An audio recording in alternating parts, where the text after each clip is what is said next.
Case number 12, CFA 1083, State of Florida versus George Zimmerman. And are we ready to proceed? I believe so, Your Honor. We're just getting the connection made with the first witness. It should take a couple of minutes or less. Okay. No,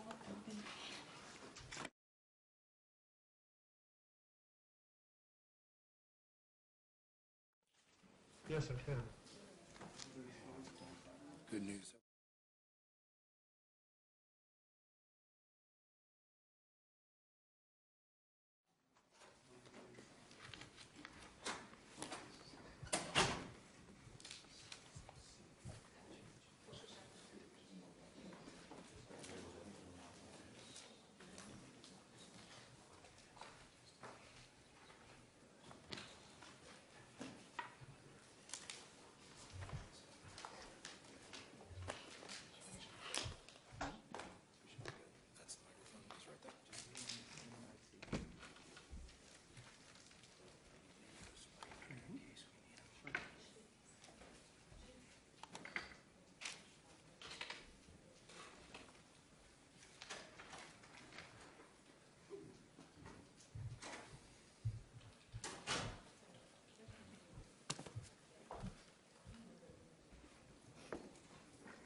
Proceed.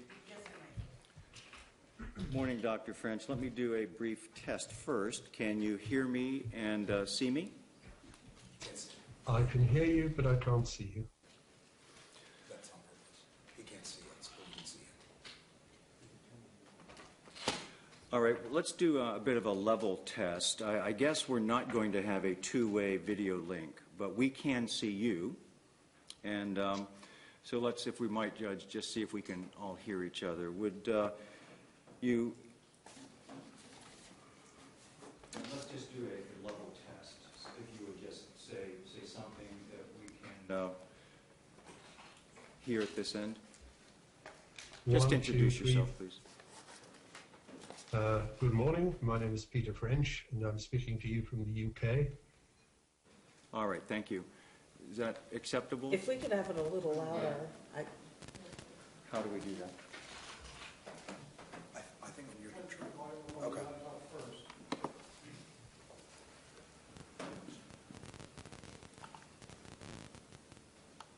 I'm at max now. Dr. French, can you say one more thing for us? 1, 2, 3, 4, 5, 6, 7, 8, 9, 10. Yes, sir. That's wonderful. Thank you.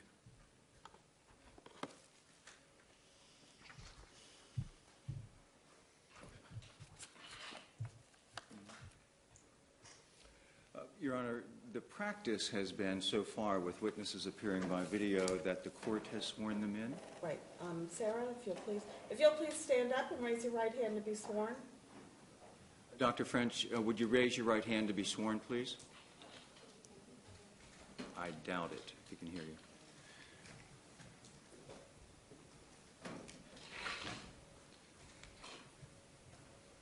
Do you solemnly swear or affirm that the testimony you shall present will be the truth, the whole truth, and nothing but the truth, so help you God? I do. Thank you.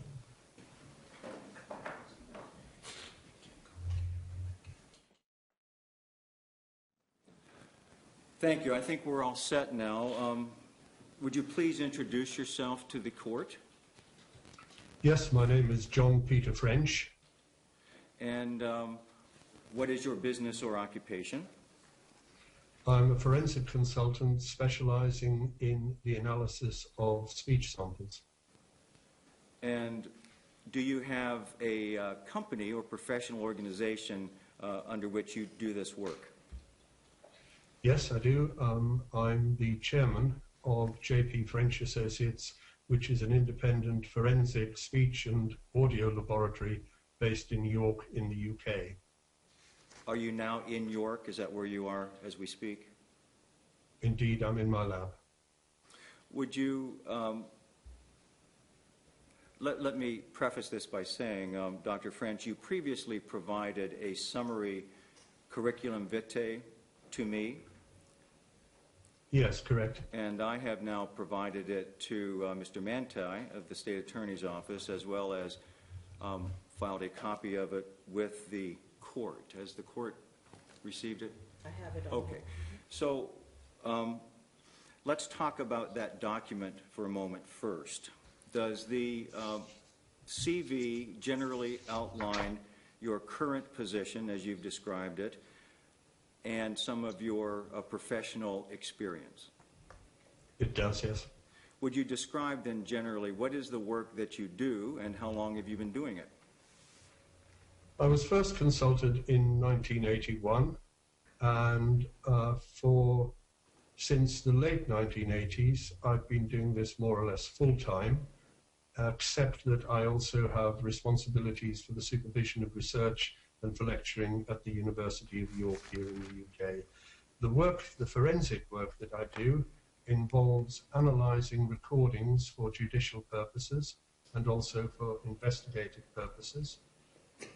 A large proportion of that work is forensic speaker comparison, which is sometimes known as voice identification. Dr. French, what is your formal education and training in human speech or related areas? I have a postgraduate degree from the University of Manchester in linguistics with phonetics. I have a PhD in the analysis of recorded conversation from the University of Bristol. I'm a fellow of the Institute of Acoustics. I'm the president of the International Association for Forensic Phonetics and Acoustics, which is a professional organization that oversees work in this area.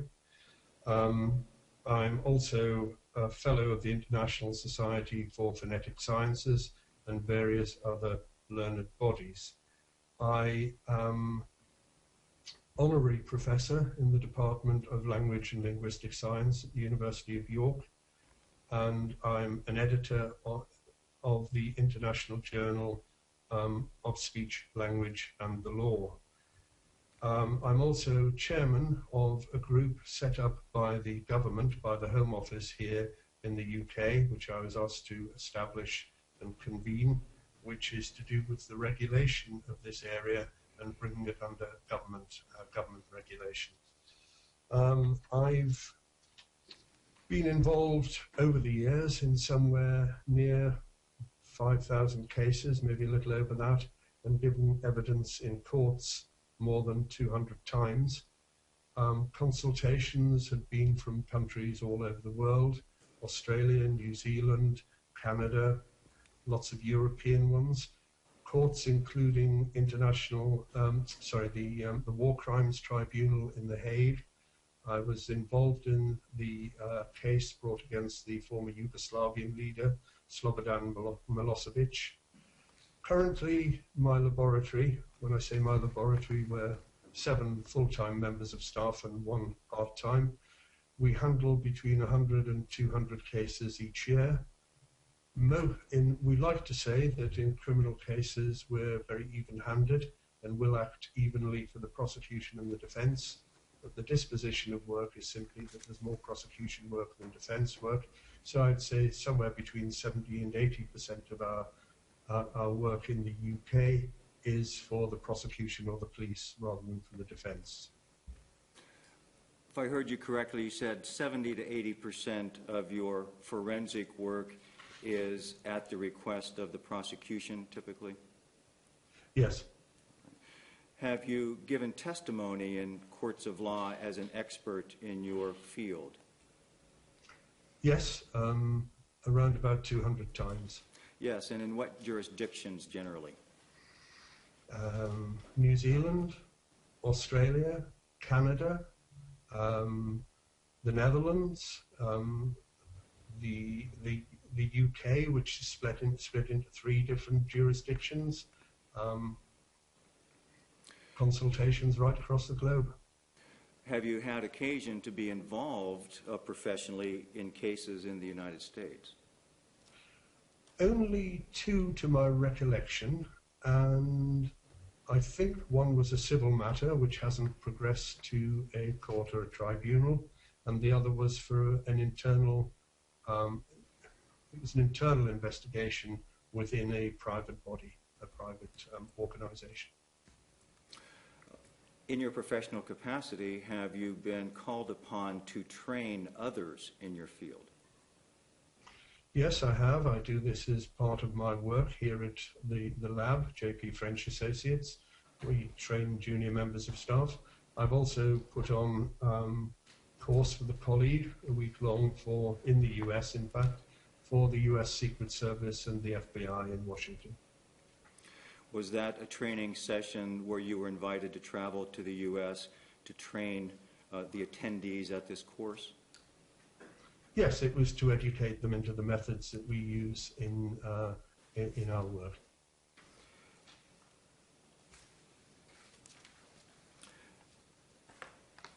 You mentioned a moment ago that you have a relationship with the University of York. Yes. What is your position there, and does that relate to the same kind of work that you do in your lab? Yes, it does. It's an honorary position. I'm an honorary professor, but that is not just a passive role, it's an active role. I'm involved in the supervision of half a dozen PhD students, and I also help design and implement with a colleague an MSc degree, that's a Master of Science degree in Forensic Speech Science for postgraduate students, to introduce them to the sort of work that I do professionally. Would that work include supervising PhD students' work in support of their dissertation or graduate degrees in specific speaker identification or voice comparison research? Well, no, that's not true. Most of my PhD supervision responsibilities are towards people working in forensic speech science, yes. Have you yourself been published? Yes, I've published quite widely in professional journals and book chapters. Have you participated in research that has resulted in publications of that research? Oh, yes. Over your career, can you estimate approximately the number of your publications in the forensic area? Oh, gosh. If you have your summary CV in front of you, feel free to reference it if it will help. Yes, I'm sorry, I'll have to do that. Sure. Thanks. Sorry, if you just give me a moment.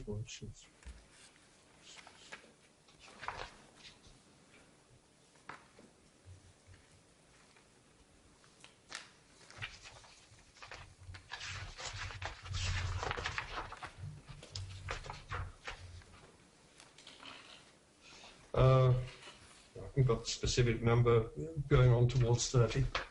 Have you also co-authored some of these papers with other recognized experts in your area?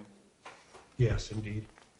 You mentioned your laboratory. I think you said you have 7 staff. Is that correct? Including myself, 7 full-time staff, yeah. And is that the staff that works with you in doing voice comparison and other forensic work when requested by law enforcement or private counsel? 6 of us are. One of us is the manager. One person holds an administrative post, but the rest of us are scientific staff.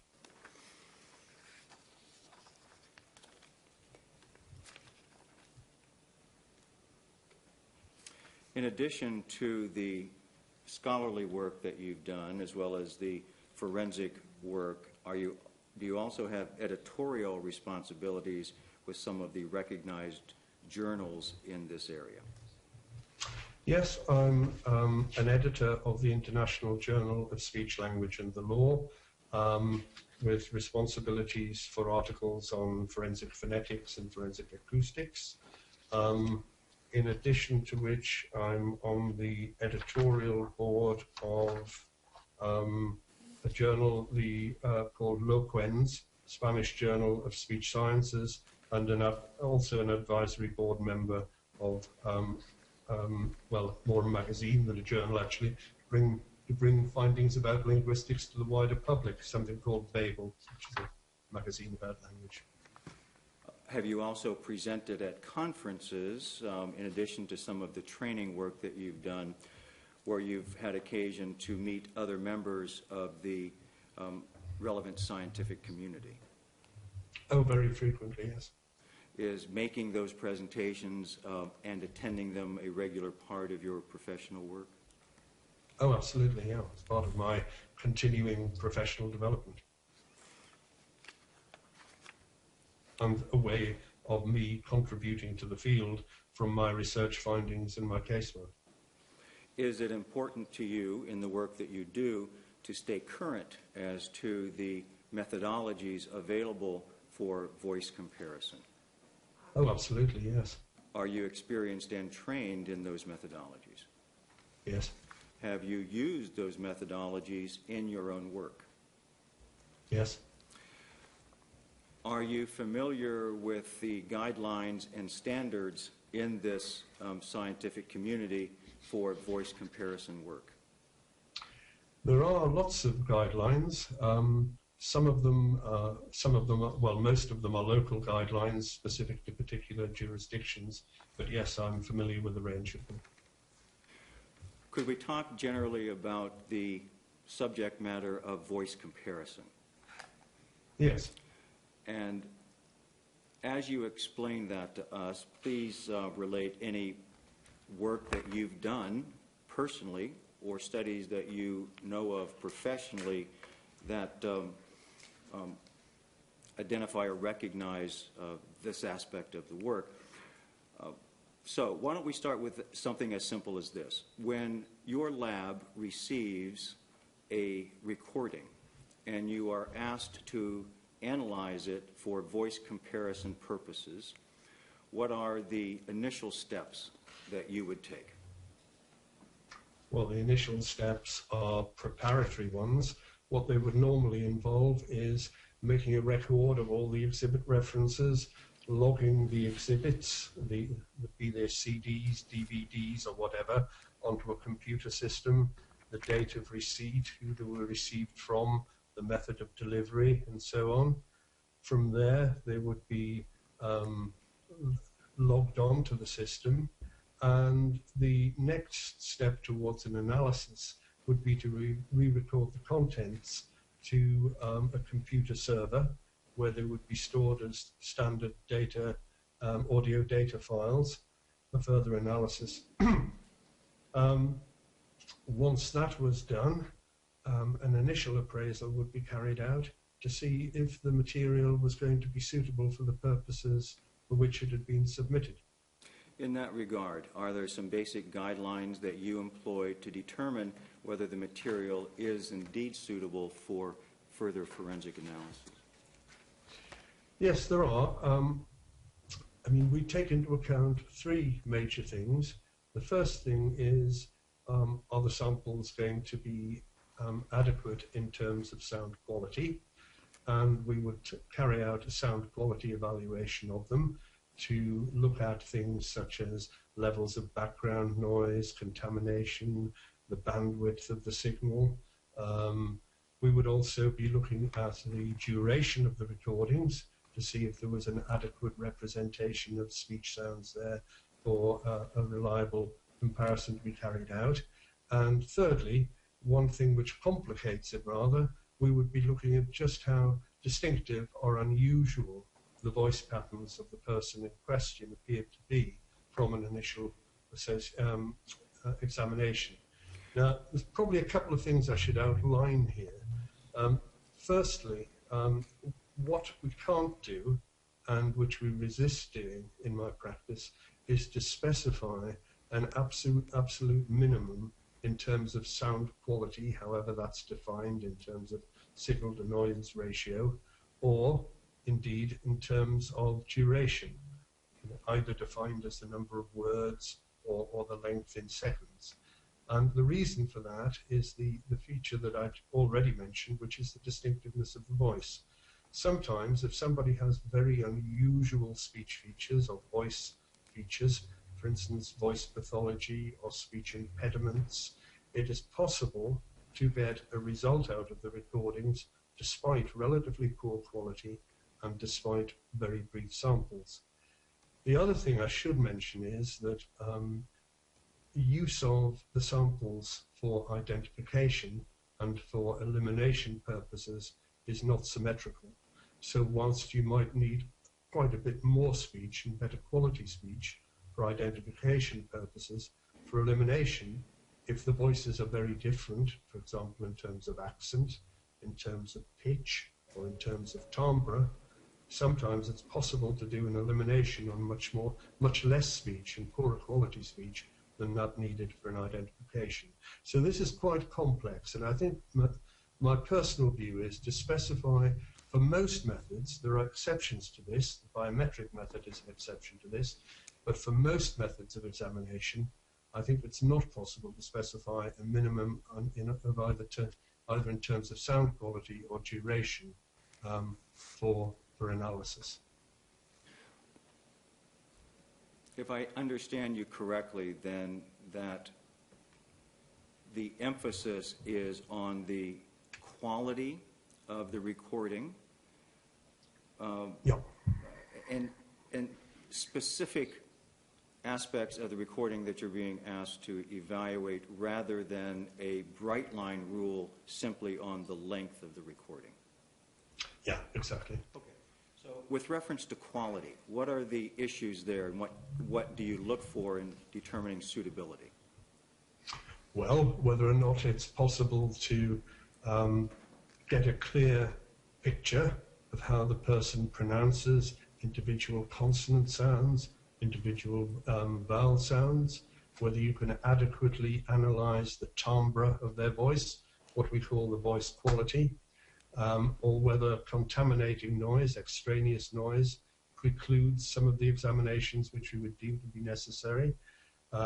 We would also look to see whether the recordings were comparable in terms of, if you like, modality of speech. So, for instance, it's very difficult to compare something like whispering with normal voice or shouting with normal voice. So in terms of quality, they would be the sorts of parameters that we were attending to. Speaking of shouting, for example, are there particular problems in evaluating for voice comparison purposes sound samples that are shouts or contain shouts? Yes, there are. For instance, when people shout, I mean, we have to realize that shouting is not simply speaking made louder. People adopt completely different vocal settings when they shout to when they speak. And it is very difficult if somebody is genuinely shouting rather than just speaking on rather raised voice to do a comparison. I mean, I would say that of the material submitted to my lab, somewhere around perhaps 10-15% of cases are rejected as unsuitable for comparison purposes. So they're screened out before the analysis stage. And in fact, that number is probably an underestimate in the sense that what we'll often get are telephone calls or email requests from potential clients, from police officers or solicitors, who will be describing the samples to us. And on the basis of our reaction to their description, for instance, if they're asking us to compare, say, the shouting of a bank robber who's demanding money from bank staff over the counter, just a few shouted utterances, with a person speaking at normal level in an interview, our reaction to that might cause them not to submit the recording in the first place. So it's about 10-15% of those that are submitted we reject as unsuitable, but we probably fend off a larger number of requests for analysis before the tapes or the CDs or whatever actually get here. Is it generally accepted by you, your lab, and more broadly in the scientific community that shouting or screaming samples are not suitable for voice comparison? Yes. I've never come across a case in the 30 years of my career where anybody's attempted to compare screaming, for instance, with normal voice. Are you aware of any studies where people look specifically at that issue, whether you are able to do reliable voice comparison where the unknown voice is screaming? I don't know of any studies that specifically address that issue. There are studies which look at the differences between shouting and speech, and I would say it's pretty much just axiomatic within the community that you can't compare screaming with speech. In your lab, if someone gave you a voice sample where the unknown voice was obviously shouting or screaming or crying in some way, crying out in some way, would you find that extremely difficult, if not impossible, to analyze? Yes.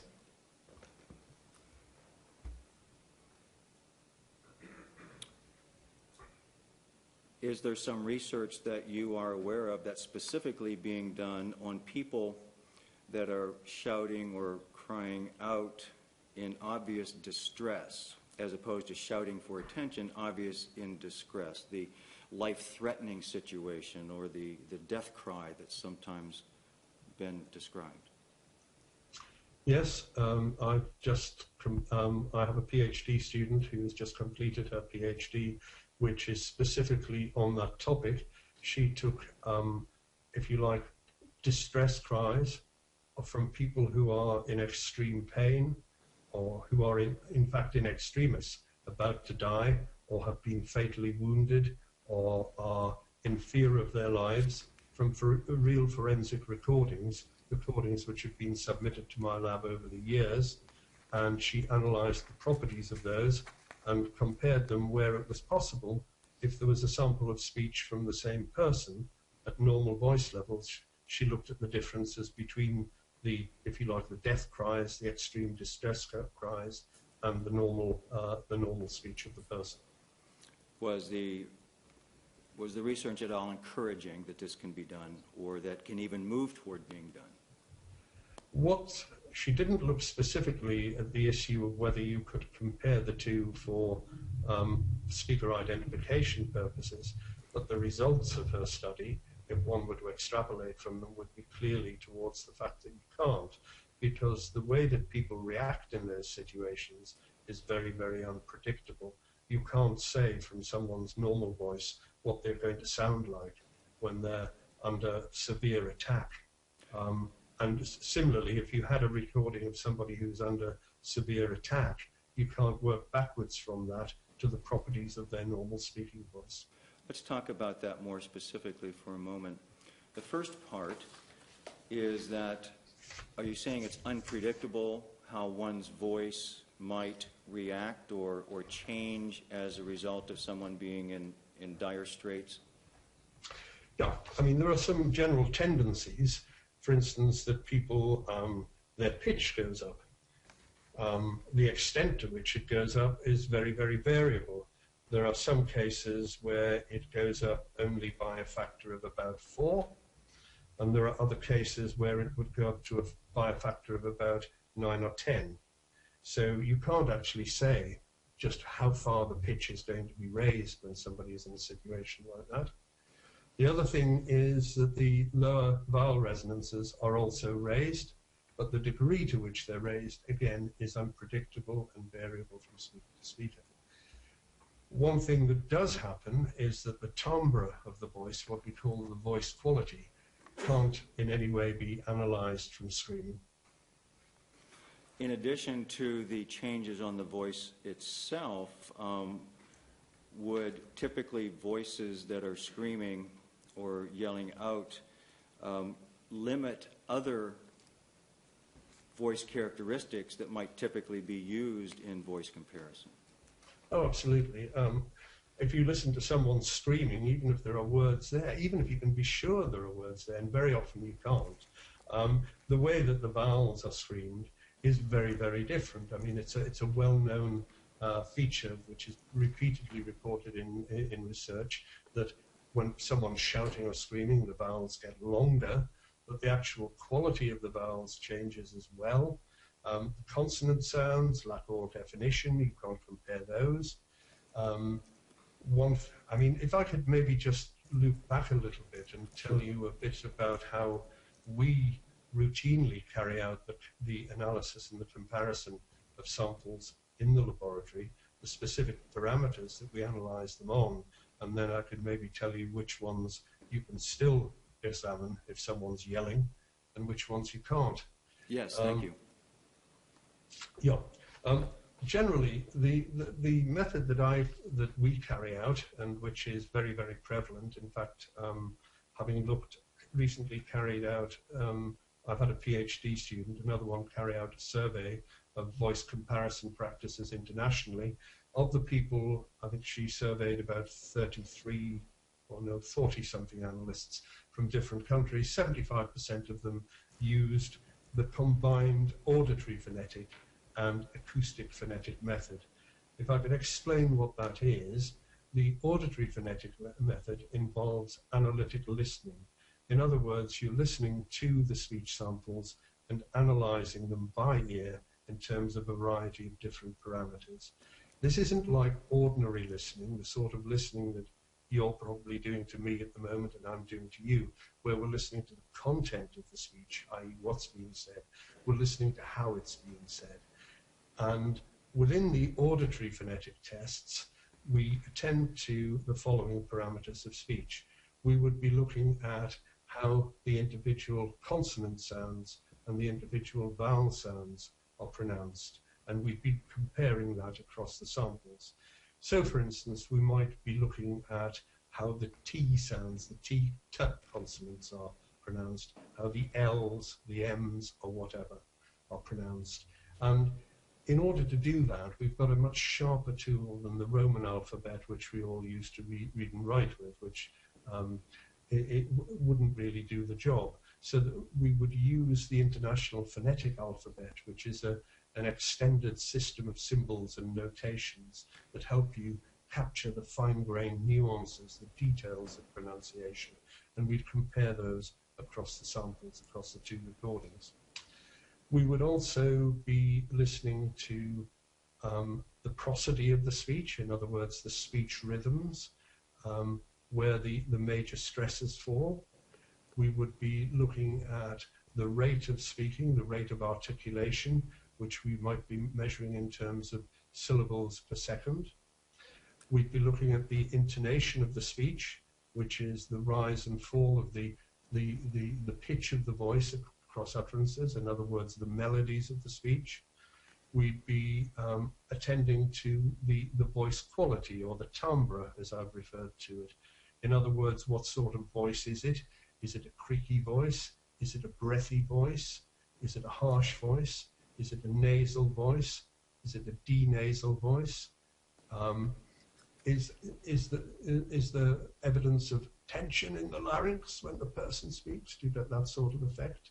Is the larynx being raised or lowered? We would also be looking at the tongue-body orientation, whether it's further forward or further back in the mouth. And to carry that out, we would use a scheme.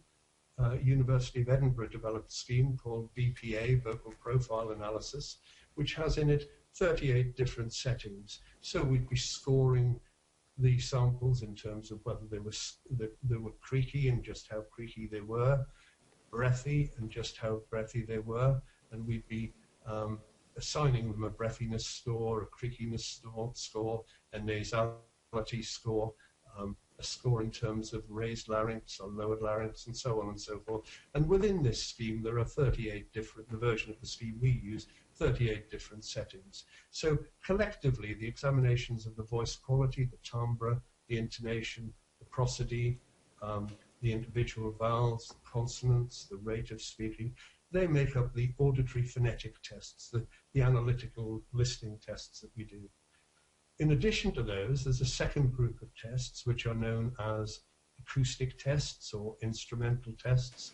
And nowadays, these are computer-based tests which involve using specialized software to measure things such as the average voice pitch, which is measured as what we call fundamental frequency. And this refers to the rate at which the vocal cords, the two strips of muscle within the larynx, are vibrating when a person speaks. So that's estimated by the computer program and averaged over a series of utterances and compared across the samples. We'd also be looking at the acoustic resonances within vowel sounds and looking at where they, at the frequencies at which they occur, the so-called formants. And we would be creating overlay graphs to overlay the values obtained from the questioned recording, the criminal recording, with the recording of the known suspect. We'd be looking at where the main energy loci were, in other words, where the main focus of the energy was, with consonant sounds such as P, T, K, and S and Sh. In addition to these sorts of things, and so they would be the acoustic tests, which involve measuring physical parameters of the speech signal by a computer program. In addition to that, we would also be taking into account things such as individual speaker habits, such as lip smacking, that sort of thing. Patterns of, whether there were any patterns of disordered breathing between utterances. We would be looking at things such as hesitation markers, the so-called ums and ers of speech, those sort of sounds that people make when they're hesitating. We'd be analysing those by ear and by computer program. We'd be looking at how people simplify speech by missing out or eliding sounds when they're speaking, and whether the patterns of elision were the same across the two samples. And in addition to which, we'd also take into account broader linguistic factors, patterns of turn taking in conversation, whether people used filler sounds such as ain't it at the end of utterances, or like, or sort of, or that sort of thing. And really, we'd be looking at a whole range of different parameters of the speech signal, and also taking into account this broader linguistic information. Now, with screaming, just virtually none of that is available to compare with the normal voice. You would derive it from the normal voice of the suspect, but if the criminal sample, or the alleged criminal sample, involves screaming, the sorts of features that we focus on are just not there for comparison. You have lots of ways to identify specific characteristics of voice, it sounds like, including speech pattern, accent, unusual defects and such. But sorry, go ahead. No, sorry, there was just something I should have added into that in analysing speech on all of these parameters, what we're looking for, of course, are individual identifying characteristics. In other words, personal peculiarities, things that mark that speaker out from other members of the relevant language community. So what the idea of departures from the norm is pretty central to doing this work. And of course that presupposes that the analyst knows what the norm is, not just for the language in question, but for the particular accent or dialect that they're analysing. Now, of course, if somebody's yelling, you can't usually tell, or if they're screaming particularly, you can't tell, in fact, what the accent of the dialect is, or whether there are any departures from the norm, any idiosyncrasies. When you talked earlier about there being no specific length of speech that's necessary, does there have to be enough speech that carries some of these markers that would allow you to find these individual specific identifiers? Yes. So while it may not take 2 or 3 minutes, there has to be enough speech of whatever length for you to perform this analysis? Yes, and critically it has to be speech, not screaming. Well, how much screaming would it take in order for you to be able to do this? Well, it depends how extreme the screaming was. I think if the screaming can I move on to the specifics of this case? Certainly. If the screaming in this case had been for several minutes, net screaming, I don't know, maybe even half an hour, I don't think you could come up with the result. not something which you can specify in terms of length, because if it went on and on and on in exactly the same way as the few seconds that we've got in the recording in this case, it wouldn't be in the least helpful. It wouldn't allow us to move to a conclusion, no matter how much of it there was.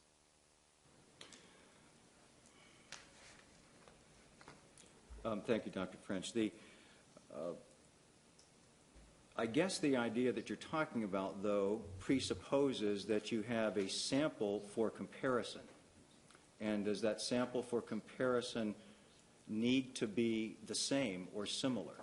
And in screaming or yelling circumstances, especially when someone is under high duress or life-threatening situation, are you able to get a reasonable exemplar?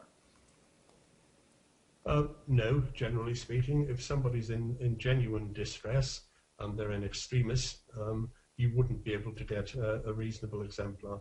And the other thing is, of course, even if you could, I'm not sure what you would do with it, because we don't have any real idea of the degree of individual variation in these, if you like, distress cries, real distress cries. We don't know how different people are from one another when they produce them. I mentioned the PhD student who's carried out work in this area. She's working on a very small number of examples simply because recordings of that type are comparatively rare.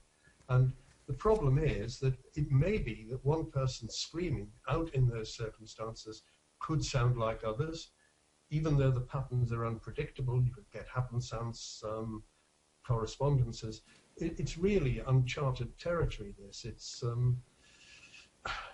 It's something which hasn't been, and it's very difficult to adequately explore in any meaningful way because of the dearth of data on it. Are you saying there's just no reliable research and data that would allow you or anyone you know in the scientific community to do a reliable voice comparison based on screams?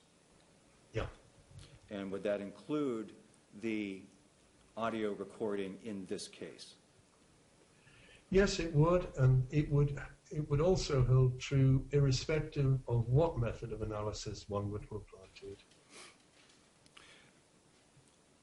You have, of course, listened to the recording that is the subject of this proceeding, the cries for help, or however you would characterize them, in the background of the 911 call, and have had an opportunity to form an opinion whether you think that recording is suitable for forensic analysis. Is that correct? Yes. Let's just have you speak to that specifically, and what is your opinion specifically about the evidence in this case? My view in this case is that that recording isn't even remotely suitable for speaker comparison purposes. If it had been submitted to my lab just for that by a prosecution agency, it wouldn't have even got to first base for rejection. You would have refused to conduct an analysis beyond determining its suitability? That's correct, yes. If you go ahead and do it anyway, do you increase the risk of whatever your findings are being confusing or misleading? Or can there even be findings? I don't think there can be any, well, there can't be any meaningful findings, no.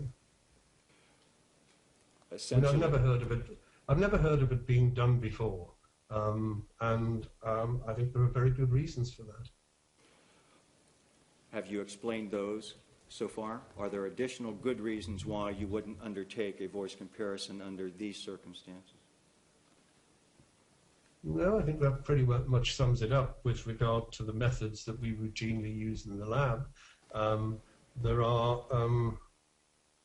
other methods, of course. We have here a biometric system, which we are not fully employing in casework yet, but which we are testing, we're carrying out research on, and I have some experience of such systems. And you couldn't get a meaningful result out of a comparison using a biometric system either. If you were to attempt to do a biometric analysis of a voice sample such as this, what would the methodology or the approach be to this type of analysis? Well, I mean, firstly, let me say you just wouldn't do it. The biometric systems are not designed to do this. They're designed to compare reasonably good quality samples of people speaking in modal voice with modal voice. By modal voice, I mean normal voice. They're not designed to do this at all. If someone were to do it, despite that fact, the first thing that you would do would be to test the system. So that, for instance, in this case, you wouldn't simply put in the yelling from the 911 call and test that against Zimmerman. You would want to know whether the system could perform in these circumstances. In other words, what you'd want to do is, if it's a closed population of only 2 people, Zimmerman and Martin, you'd want to test it against Martin.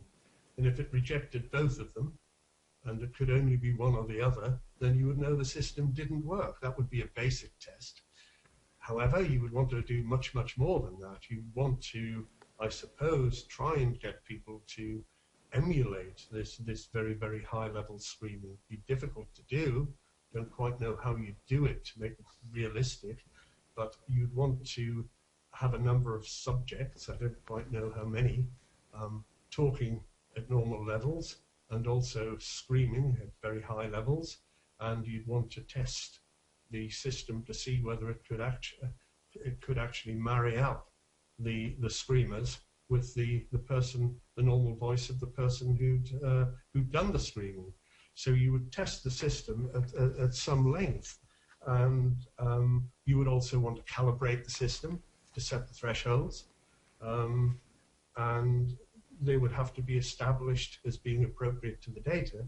However, I mean, I would just say it's an absolutely foregone conclusion what the results of this would be. If the system were adequately tested, you would just find out exactly what we already know, and that is that the system is not designed for doing this, and it won't work in these circumstances. If one didn't go through that methodology and gave it a try anyway, would you expect the results to be in any way reliable or of any value in a forensic setting? No. I mean, the methodology, as I've described it, is the methodology. And I think you would have to, in this case as well, draw a distinction which I'm not aware of having been drawn so far, which is between the technology and the methodology. The methodology being the set of methods or the procedure followed, the technology being, if you like, the software, the automatic system, the biometric system. And sorry, go on. In this case, you're not, as you talk now, you're not speaking specifically of the software employed in this case, the Easy Voice Biometrics. You're talking generally about biometric voice comparison software? Yes, I am. I mean, generically, biometric voice comparison software is accepted with various caveats within the wider scientific community. There are people who don't believe it should be applied in the forensic context, but generally speaking, it's an accepted technique for comparing voices. It's used in various jurisdictions across the world. That's the technology. The methodology is something separate from that. The methodology is what the set of methods somebody follows in a particular instance. And whilst you could say the technology employed in this case by Mr. Owen, for example, is accepted, well, the general sort of technology, I can't speak about the particular system itself, but that sort of technology is accepted, leaving aside the issue of easy voice.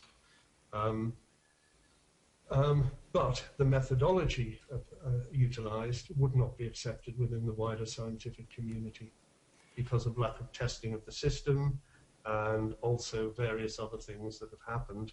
For instance, the reduplication of material. so that initially the sample was rejected on the basis of it being too short. So what the analyst had done was actually to repeat it, to reduplicate it, to loop it, to double its length just by repeating it.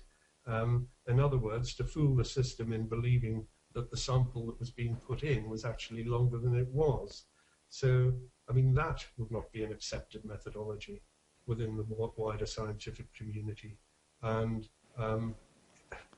the artificial raising of pitch in the reconstruction exemplar recordings until it was like the pitch found in the actual screens from the 991 call. I mean, that would be a totally novel methodology to my knowledge as well. That wouldn't be accepted within the scientific community.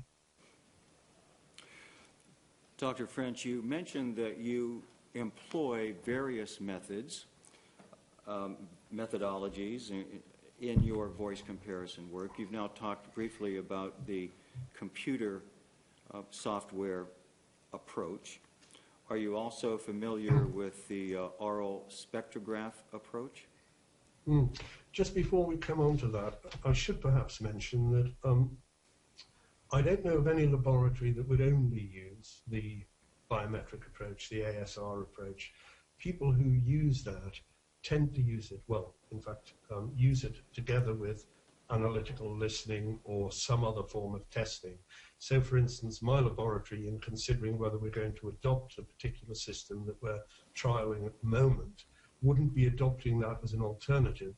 The sort of testing that I've already described to you in some detail, which is the auditory phonetic cum acoustic approach, it would be integrated within that. It would be simply one test within that much wider battery of tests that I've outlined to you. The oral spectrographic approach, I'm not entirely sure what this is. It's not something which is, if it involves the old-fashioned voice printer approach, the discredited voice printer approach, which is the holistic, non-analytical comparing of spectrograms, a sort of rough picture matching with some listening, then really I wouldn't condone the use of that in any circumstances. Have you had an opportunity to review the report of Dr. Alan Reich? I have. And are you able to, from that and any other testimony you may have heard, understand what his methodology and approach was on the voice comparison component of what he did? Yes, it seems to be it bears some similarities to the one that I described, which is the auditory phonetic cum acoustic phonetic approach. If you wanted to call it aural plus spectrographic, I guess you could, but there are differences between the voice print tradition and what I've just described, and I think Dr. Reich is nearer to the tradition I've just described than to the voice print tradition. Did you say that the voice print analysis is no longer in favor? Well, it's never been used in the UK, and I don't know of any serious speech scientist anywhere in the world who would condone it. Is there such thing as a voice print? No. Would you explain that a bit, please? Well, if I were to say the same word, I don't know, 1,000 times into a recorder, and you were to do a detailed acoustic analysis of each production of that word, and to look at the spectrograms of it, you would never find that there was an exact match. I mean, it's a bit, I suppose, an analogy that the court might appreciate would be something akin to handwriting. Let's say you or I were to produce thousands and thousands of signatures across lots and lots of sheets of paper. If you were to examine them in enough detail and compare them, you would never ever, even if I produced them from now until the day I die, find an exact pair. And so it is with speech, that each acoustic event, each speech event, is actually unique. So it's not like there are things in the voice which are, there's an underlying pattern which is immutable and which remains constant from occasion to occasion. That's not the case. Even if things are produced on the same occasion, the same word, they differ from one another. And of course, within the voice print tradition, there are no criteria for what counts, how similar something has to be before you count it as an instance of looking the same, or how different it has to be before you count it as different.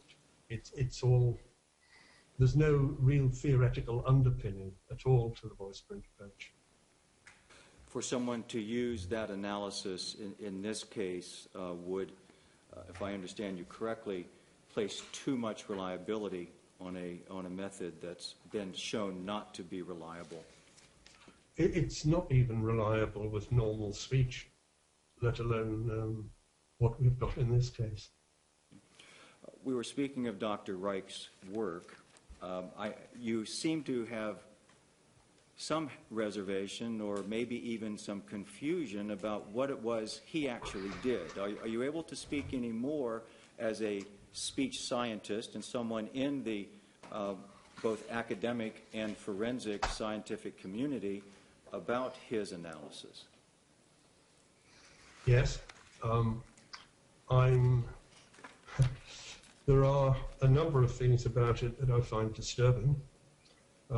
One is, well, for instance, the examination of the screaming, and a word which I think most people either can't interpret or hear as help, he hears as the word stop. And what he's done is to look at the constituent resonances of the vowel of that scream, which he says is the ah vowel of stop, and to look at the lowest resonance, the lowest formant, and to suggest that that is 10% above the average for an adult male. Now, if we, and then to go on from there to say, well, because, yeah, point is that the shorter the vocal tract, the shorter the space between the larynx and the lips, the higher that that value is going to be.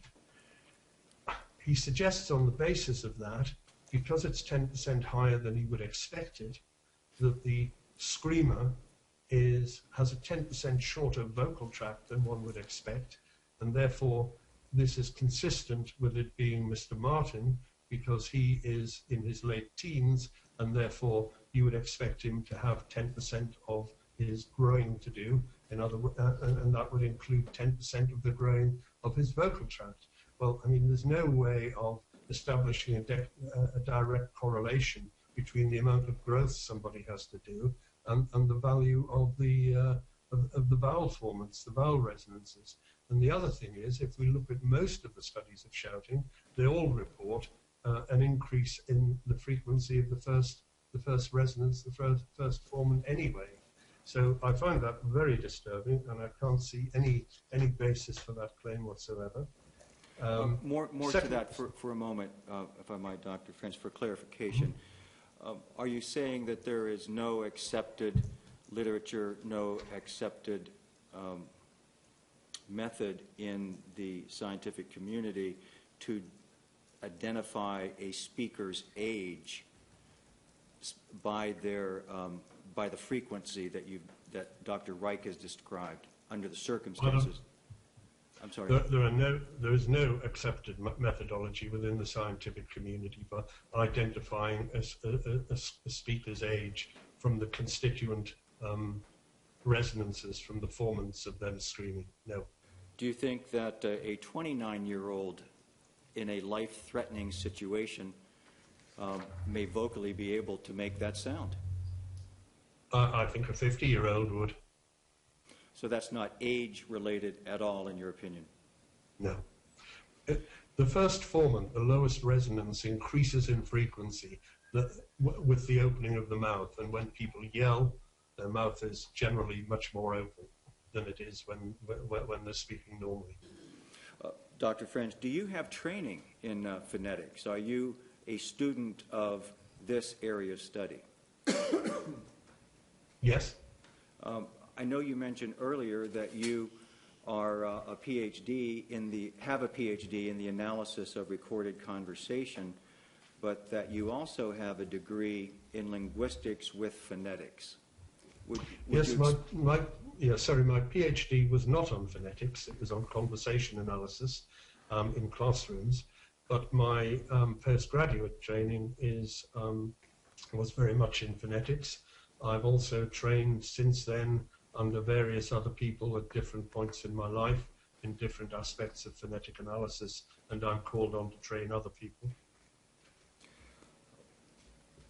Doctor, I cut you off. There was a second part to your explanation, I think, regarding Dr. Reich's claim that he could associate that last word that others have said is help, that he thinks he can say is stop with Trayvon Martin. You said that his connection with Trayvon Martin's age and his explanation of Mr. Martin having maybe 10% more growth to do is simply not founded in science. And the second part, were you talking about screams in particular, or did I cut you off? No, I was looking at his comparisons of what he says are speech in various points in the background of that recording with speech in a known recording of Mr. Zimmerman. In particular, utterances which he hears, such as "these shall be" or "there shall be," "let me up," "get off me," you want to help me here," "get down," "whatever," "stop," and not a single one of those can I hear as speech. I think probably they're a combination of things such as breathing, random patterns of noise in the background of the recording, and once you can listen to them and think, ooh, doesn't that sound a bit like whatever, or doesn't that sound a bit like you want to help me here, or some of these are screams, some of them are just. I can't accept that any of those are speech. Is there a recognized phenomenon in your area of study how people might misinterpret noise or other artifacts into speech, especially under extreme amplification? I'm going to object, Your Honor. This is well beyond the scope, as well as outside the witness's stated expertise as far as phenomenons or psychiatric diagnoses. Well, I don't know that the question asked for psychiatric diagnosis, but I'm going to overrule. Are you able to address that, Dr. French? I'm able to address it from two aspects. I shan't trespass into the territory that your opponent has just mentioned.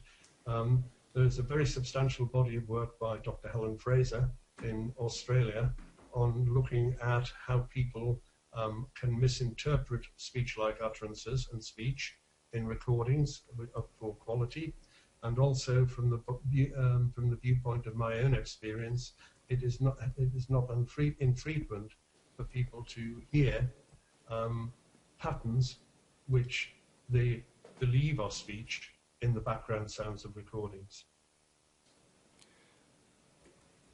Is that phenomena recognized and appreciated in the work that you do?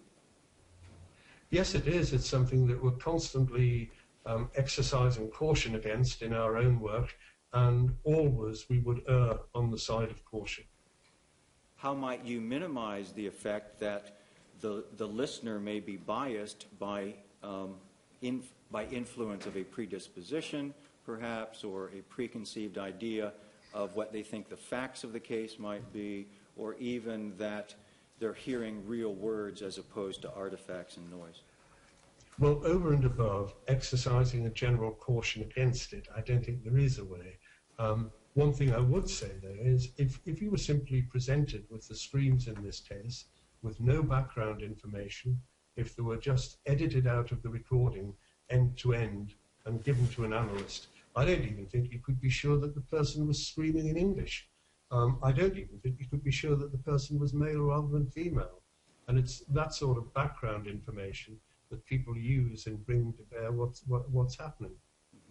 And how about the ability to, or the claimed ability to identify words from little pieces of information or snippets that have been extracted by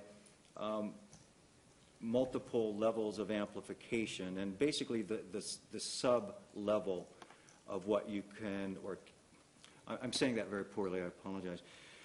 Dr. Reich is claiming to be able to understand speech attributed to both Trayvon Martin and Mr. Zimmerman in the 911 call, and also to Mr. Zimmerman in his non-emergency call to the police. As I understand your evidence, you don't find any of that speech in those recordings. No, I don't. If you'll just give me a moment while I look at the note.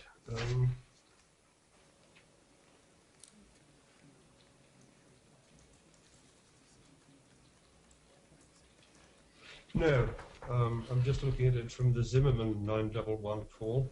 First utterance claimed to be, "Do you think I'm crazy here?" Then later on, before, if you'll excuse me, the words "these assholes," "dear God" is attributed to the speaker, and then after those words, "but not on me," and I can't hear any of those speech. When you say you can't hear it, did you try through you and your colleagues and your laboratory? Indeed, yeah. So you did. I mean, go ahead. Sorry. No, the problem is you can amplify them, but they don't become more clearly speech. They just become louder. That's what amplification is. Even if you do selective amplification at different frequencies, it doesn't help you decide what is speech and what is not speech, generally speaking. And in my view, those are not speech.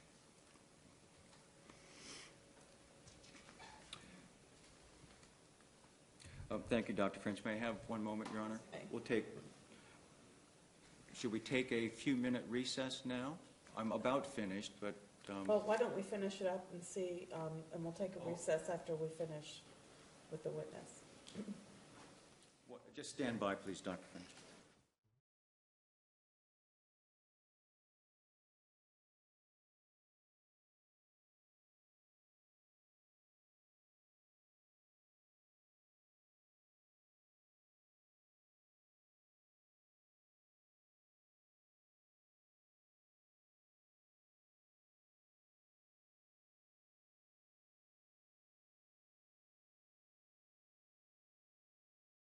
Thank you. Mr. Manti? Thank you, Your Honor. Morning, Dr. French. Or I guess, is it still morning there? No, it's 24 in the afternoon, Mr. Manti. Dr. French, do I understand that despite you having testified over there in England quite a bit, I guess, this is your first tendering or testimony in an American courtroom? Indeed, yes. Welcome, sir. Thank you. I'd like to ask you a little bit, while we were still fresh on the subject of listening to that 911 call and things that you cannot hear on it, you certainly do not hear anyone say anything like, "You're going to die tonight, motherfucker," do you? No. Okay. You certainly don't hear anyone say anything like, "You've got me," or anything like that, do you? No. All right. We're talking about which one? The 911 call, the screaming call, yes, sir. The scream call, no. Okay. Nothing like that on that call at all, right? No.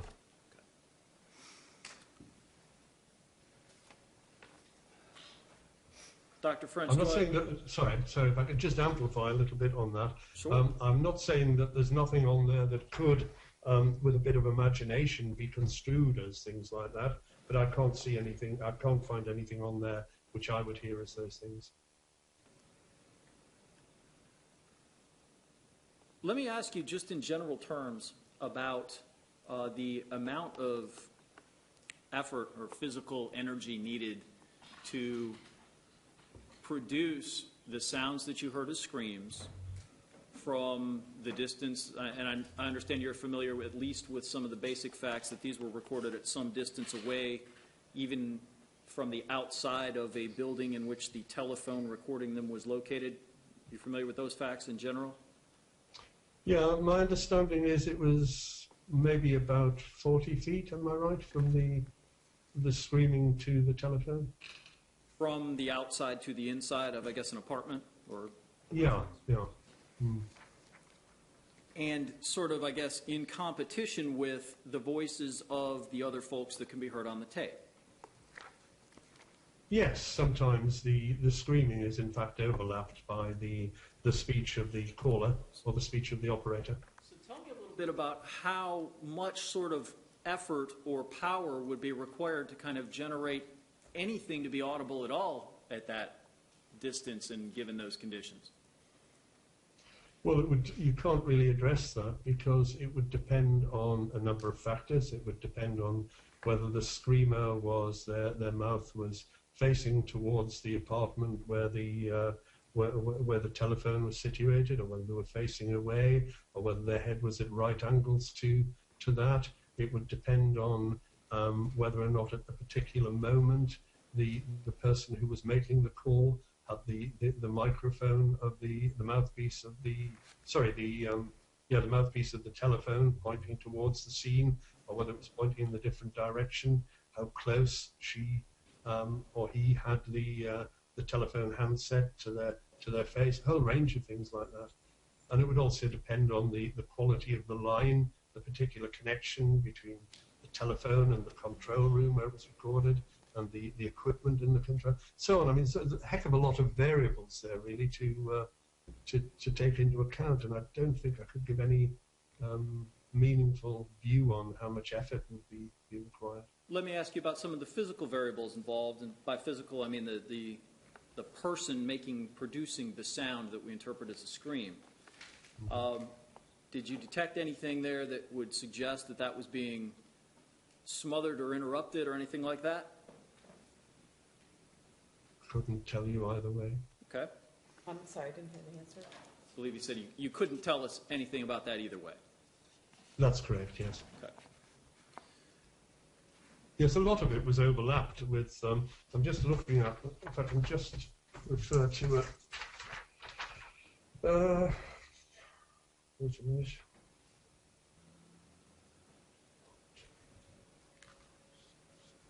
Yeah, most of it was actually overlapped by the speech of one of the other people, the operator or the caller. The vast majority. Do I understand you to be telling us that the evaluation of forensic samples like this is, in general terms anyway, a valid undertaking? In other words, you and the folks at your lab routinely at least attempt to analyze forensic samples. Yes, we do analyze forensic samples, yeah.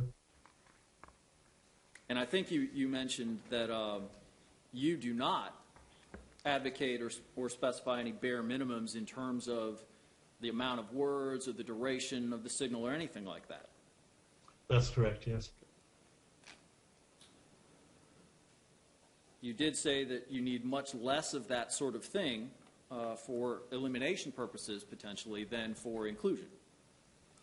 Yes, in certain circumstances, if you, for instance, let's say your voice were the voice in a criminal recording, and my voice was the recording of the suspect, you would need relatively little, maybe just a few syllables, so long as there was no indications that there might be voice disguise present to eliminate me as the suspect.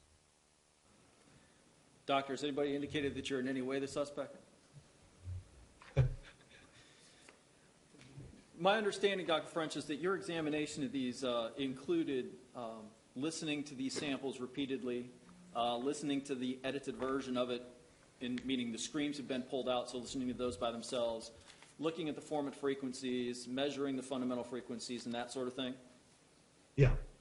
You also listened to it being played on different programs, like, for example, one of them was Sony SoundForge, right? Yes, I listened to it, I think, on two programs only, Sony SoundForge and Pratt, which is the University of Amsterdam system for speech analysis, which has become more or less industry standard. And SoundForge does sort of what? You actually, not only do you listen to something using SoundForge, but you can also see things from SoundForge. Yes, you can. It's a bit of a blunt tool compared with the other one, Pratt. Normally, the default display would just be the waveform. So in other words, you would see, you would have a time amplitude display on the screen as you were listening to the sound. So you could tell, looking at that sound, by looking at the extent of the positive and the negative deflections of the waveform, whether the sound you were listening to was louder or quieter than adjacent sounds. Excuse me. And you could also tell, you could measure the duration of it. But there is some potential for doing spectral analysis within it, but compared with the other program, as to say, it's a bit of a blunt tool. Okay. My understanding is that when you measured the pitch in this case, at least for the stuff to where there was no overlap, you characterized the range of 350 to 900 hertz, which I think is a very, very high pitch. Am I right? Yeah, could I? Sorry, just give me a moment. Sure.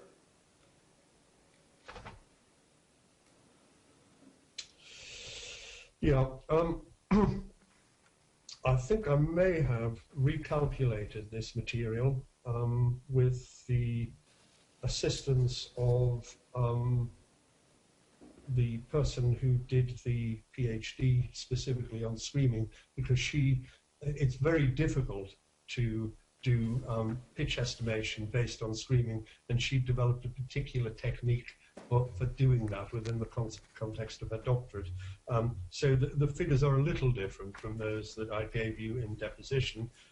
If I could give you the new ones, the average pitch in that material was estimated to be 526 hertz. The maximum was estimated to be 843 hertz, and the minimum 342. And that's as for her data?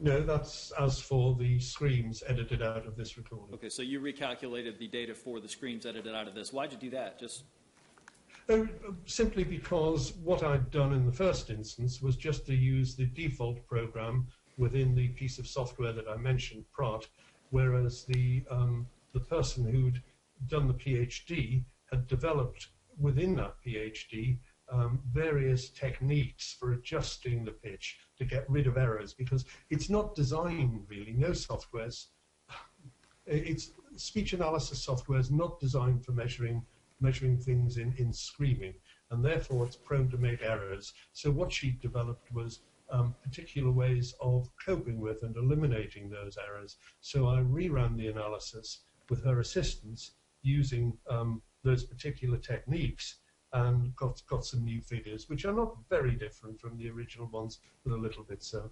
So you went back and used additional, I'll call them resources for lack of a better generic word to use, and came up with a slightly different conclusion than you had just basically a week ago. But that's right. Yeah, that's right. Yeah. Nothing scientifically strange or unsound about that. That's just sort of you want to improve your data, right? Yes, that's correct. I mean, it wouldn't have actually materially affected my view, but it's better that it's done as correctly as possible. Would you say it is a distinction without a major difference? Yes. Okay. You don't think it's something just because you happen to change something moderately or mildly within a week or so that scientists ought to be concerned about in terms of validity? Sorry, could you just expand a little bit? The fact that you changed something to hopefully improve your result isn't something that should concern a scientist. It's something scientists should encourage. Oh, yes, yes. Okay. I mean, what became clear was that there was a slightly better resource, a slightly more accurate resource than the one I'd originally used for taking those measurements, yeah. Okay. And when I asked you before, if I were to try to summarize what you've told us, my question was then, if I try to summarize what you've told me, it's essentially your quibble is not necessarily which process gets applied, but that this particular sample, none of the processes should be able to draw you any conclusions whatsoever. Yes, there are two concerns really. One is that none of the processes are able to draw you any meaningful or reliable conclusions, and there's also an issue with the methodology itself in relation to one of the processes, namely the biometric one.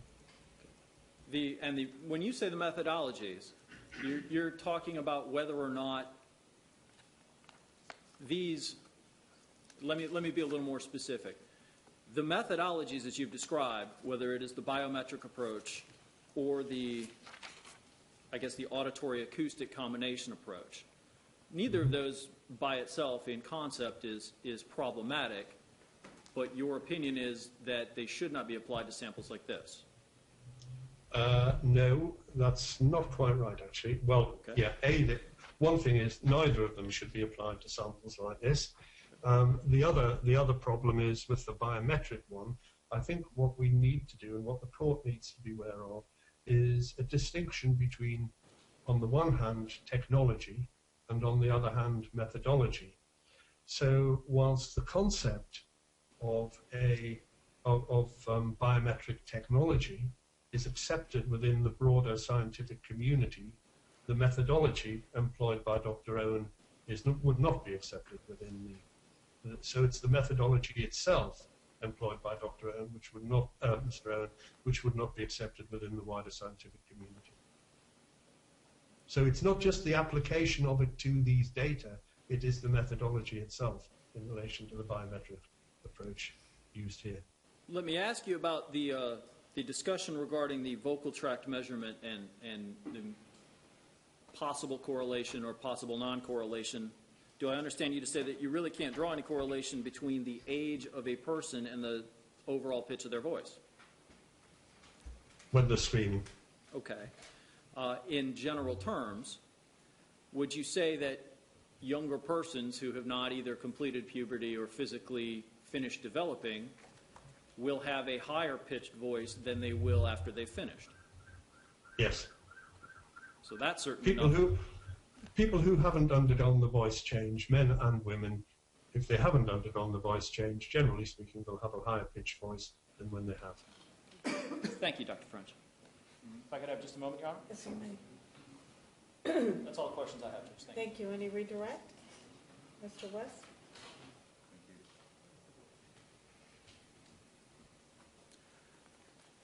Dr. French, this is Don West again.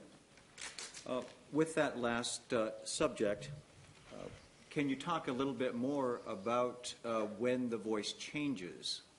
Let's talk about men. Let's talk about men. When the voice changes, what is that process, and when in life does that typically occur?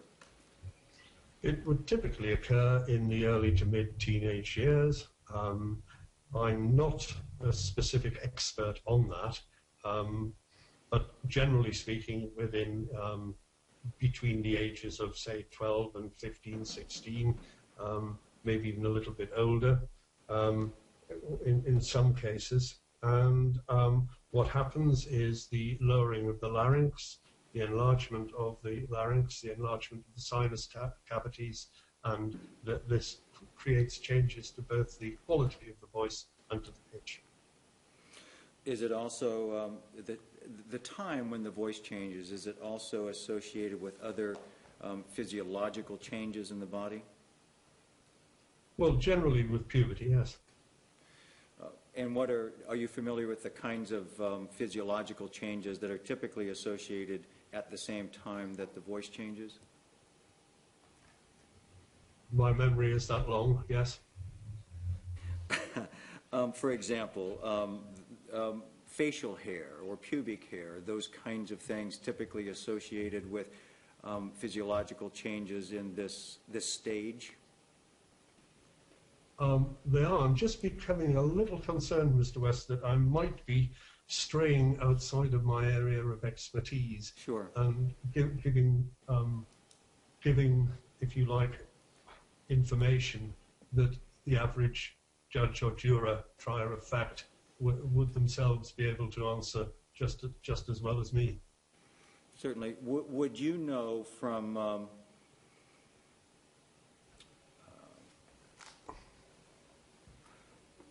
would you know from information that you have whether Trayvon Martin had undergone this change from puberty through puberty to where his voice would have changed? My general impression is that he had, although it would be very difficult to actually ground that in the recording I had, because most of that was on raised voice and some of it was just high-pitched vocalizations. Are you talking about the recording of Trayvon Martin's voice that was the soundtrack of a video? Yeah, 2 video clips. Is that the only voice that you have, that you know of, that may contain Trayvon Martin's voice? It is, yes.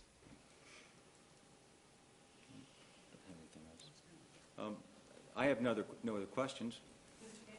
No, thank you. Dr. French, we're finished with you today. Thank you very much. Thank you, Dr. French. Disconnect. Thank you. We're going to sign off now. Thank you, Your Honor. Okay, we'll go ahead and take your morning recess for now. How much time do you need? Get set up for your next witness. Oh, just a few minutes for that purpose, or whatever the court's pleasure is for a break for the staff. We'll take a 15-minute recess.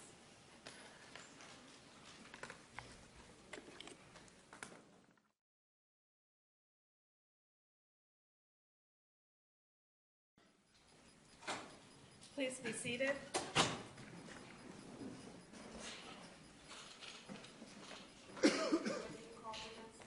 We are, thank you, Your Honor. Dr. George Doddington, D-O-D-D-I-N-G-T-O-N.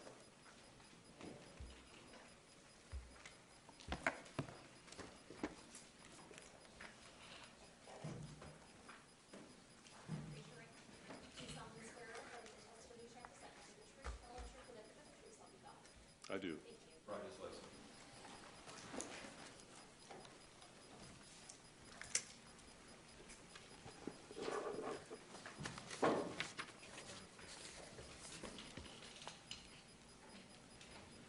Thank you. Morning, sir. State your name George Doddington. and your occupation. Presently, I guess I should ask. My occupation is basically, I'm an electrical engineer. I worked for Texas Instruments for 20 years, and then I worked at SRI International most of that time as what's called an IPA, intergovernmental transfer, working first at the Defense Advanced Research Projects Agency, and then at the National Security Agency, and then at the National Institute for Standards and Technology, and then for the last 10 years as an independent contractor. Let's talk for a moment then about your educational experience that began your career. If you would, tell me where you went to college, if you did, and any advanced degrees that you might have. My undergraduate degree in electrical engineering was at the University of Florida, where I was born and raised. It's nice to be back. Go Knowles. And my PhD in electrical engineering was at the University of Wisconsin. Actually, I did that research at Bell Laboratories, my dissertation research at Bell Laboratories in Murray Hill, New Jersey. What was that dissertation in, sir? Well, not surprisingly, in speaker recognition. And can you just tell us the subject of that, or the thesis that was being worked on? An engineer. The title of I can't quite be sure of the title, but it's something like a practical method of speaker verification. And it dealt with, what do I need to say? It dealt with making speaker recognition decisions based upon parameters extracted from the speech signal. And that was back in 1970?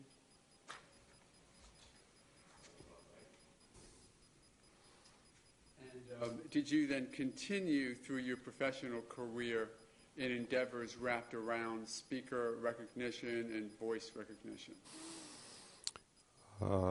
I went to work for Texas Instruments in Dallas, Texas, and worked on speech recognition and in speaker recognition.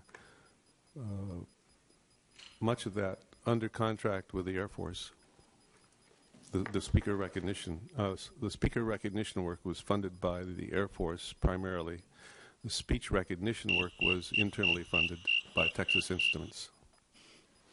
And if you would, just tell the court, back in the 70s when you started with TI, what was that corporation's interest in looking into voice recognition and or speaker recognition? Beats me. I don't know why they did that. Crazy. Yet it took a good part of your time at TI to look into those areas or issues, did it not? Yes. I think Texas Instruments is they're a bunch of cowboys down there, and the president, Mark Shepard, had an interest in this for reasons that only he understood. Did some of those projects that include trying to use voice or speak recognition in everyday usage? Yes. And much of this work was actually under the auspices of the Air Force. Say at this point, I'm not sure this is totally relevant, but it's important in terms of the technology. There are two kinds of applications. One you might call the speakers trying to gain access to a resource. And the other is where, for example, in NSA, where people are trying to track someone who perhaps doesn't want to be found. So those are two opposite, diametrically opposed in terms of prior probabilities, in terms of application parameters. The one that I worked on, which you're asking about, at Texas Instruments was the former, gaining access, and that was also funded by the Air Force, gaining access, where the prior probability of the true speaker is very high. And that. For 1 second, Dr. Doddington, we're getting a little bit of a feedback, and can we move your microphone, tip it up just a little bit? Might approach and help a little bit if we do this. May I approach the witness as well?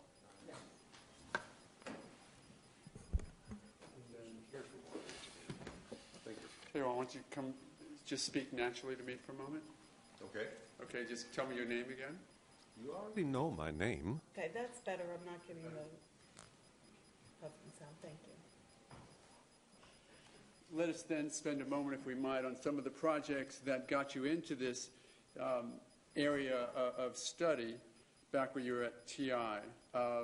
You mentioned a moment ago to access to resources. In layman's term, is that such matters as Entry control. entry control, like speaking voice to get through a door? That's correct. In fact, we actually installed an operational system in TI's central computer facility, and that operated for many years. I'd love to talk for hours about that. Let's move on and go forward, however, and talk about other projects that you were on or worked on while at Texas Instruments. If you would, tell me other projects that sort of focused you again on the idea or the concept of speaker or voice recognition. Well, I think relative to this particular hearing, what has obsessed me for most of my career is calibrating the performance of technology, evaluation, you might say. And I got involved in that in the area of what is the performance of speech recognition, speaker recognizers, and actually wrote a paper turns out it was a cover feature article in a 1981 IEEE Spectrum article. And the reason I became interested in evaluation, obsessed you might even say, is because this was the first generation of speech recognizers that were being fielded and that were being advertised. And the performance, and Texas Instruments also was involved in developing, under my supervision, was involved in developing speech recognition capability, if not products. And the performance that was being claimed for these systems that were being sold was, of course, favorable to the systems, and favorable by very large factors. And this bothered me because when the systems are actually fielded, they provided far poorer performance. And if I could digress for a moment, let me just say what this is all attributable to. And it carries over into speaker recognition also.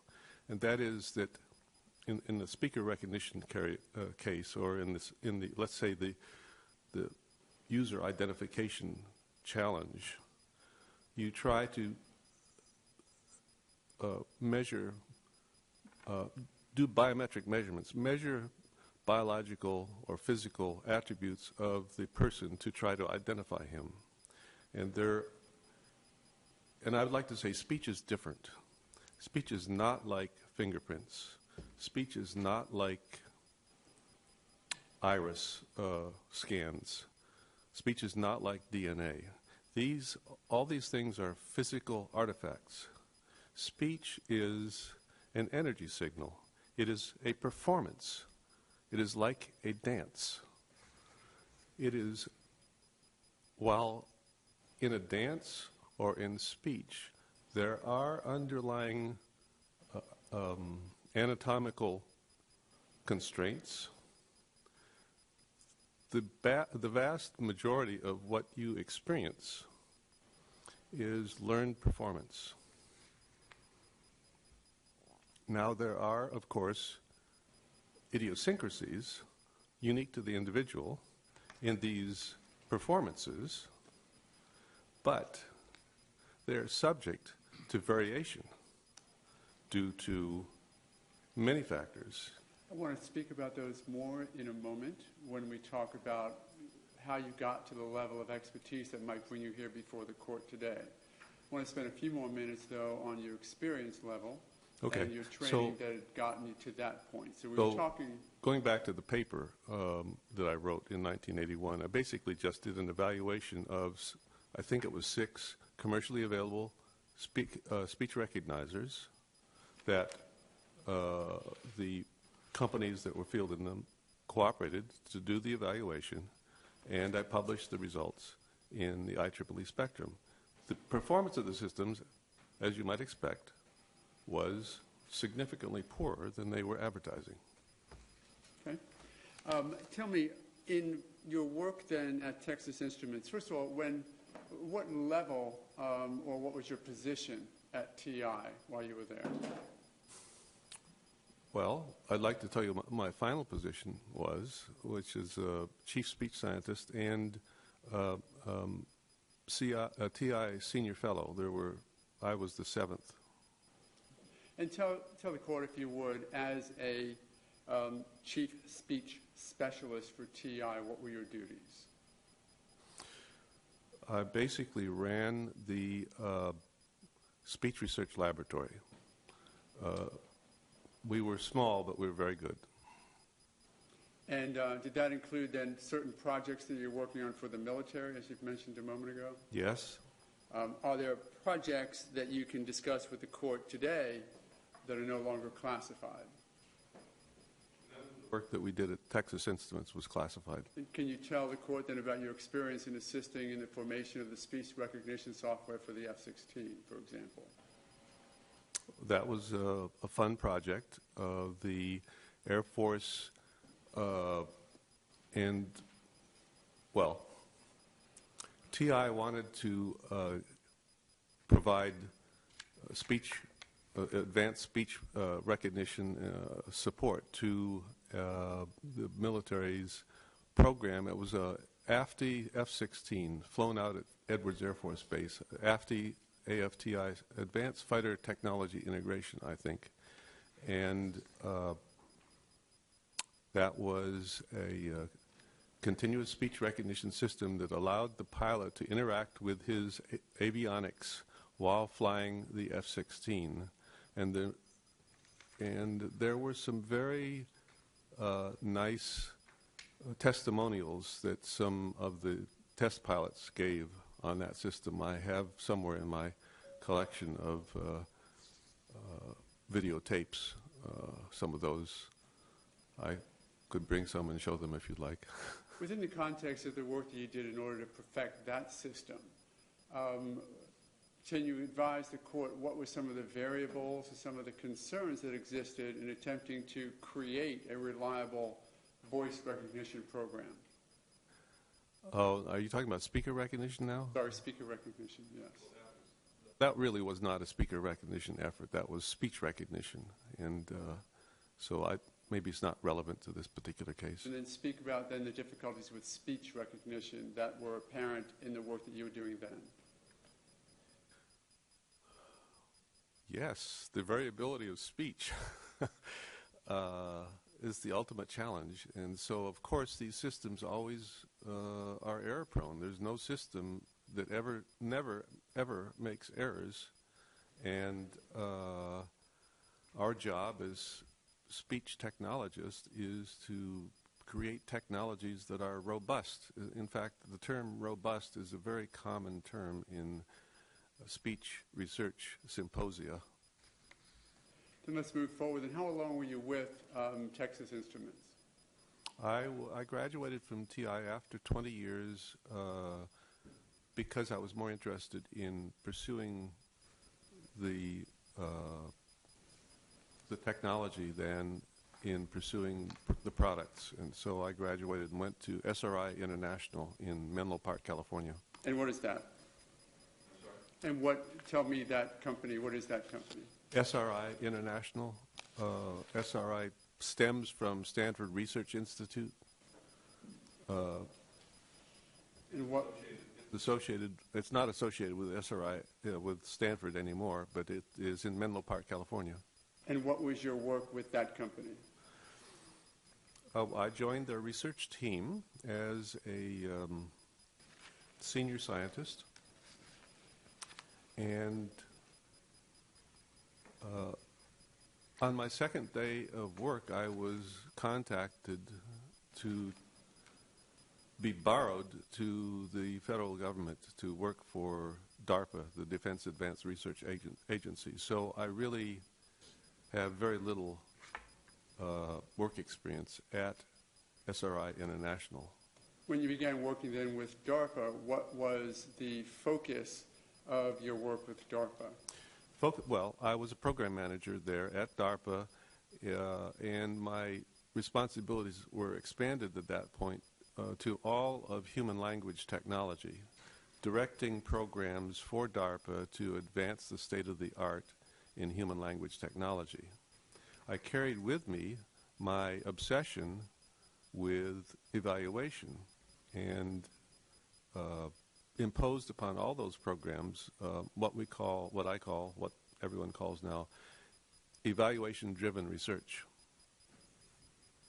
And if you would, just sort of in layman's terms, explain for the court then what you were doing for DARPA, the type of projects you were working on, and the type of research you did in order to accomplish those projects. Evaluation-driven research involves, in particular, especially for speech technology, for language technology in general, involves establishing research goals in terms of technical objectives, collecting a corpus of data with which to create the technology and separately with which to evaluate the technology, giving to selected research teams the task and the data,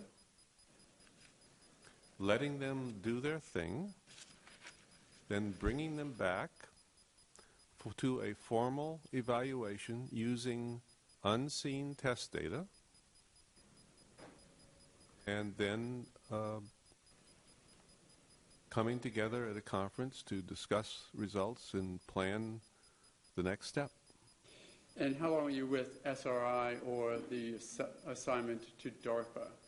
Well, I was first assigned to DARPA. That lasted a little over 2 years. Then I was assigned to NSA. That lasted longer. And then I was assigned to NIST. And in total, I spent about 10 or 11 or 12 years in D.C. If I might, this time, Your Honor, we had marked his small CV for identification purposes. I don't know if you have included it yet, but I would admit that for after the We have Has it already been included? the clerks. Okay, I offered it in the state. We just hadn't officially. Any objections? No, Your Honor. Okay, it'll come in as Defendant's Exhibit 3. Thank you. Dr. Doddington, is what you focused on then through DARPA NSA, in effect, the calibration or focusing on the accuracy of technologies dealing with speech recognition? Yes, and that all comes from, as I said, speech is different. Speech is a performance. And if you would then give some insight to the court, any particular projects that you worked on or that you supervised regarding the calibration of those technologies.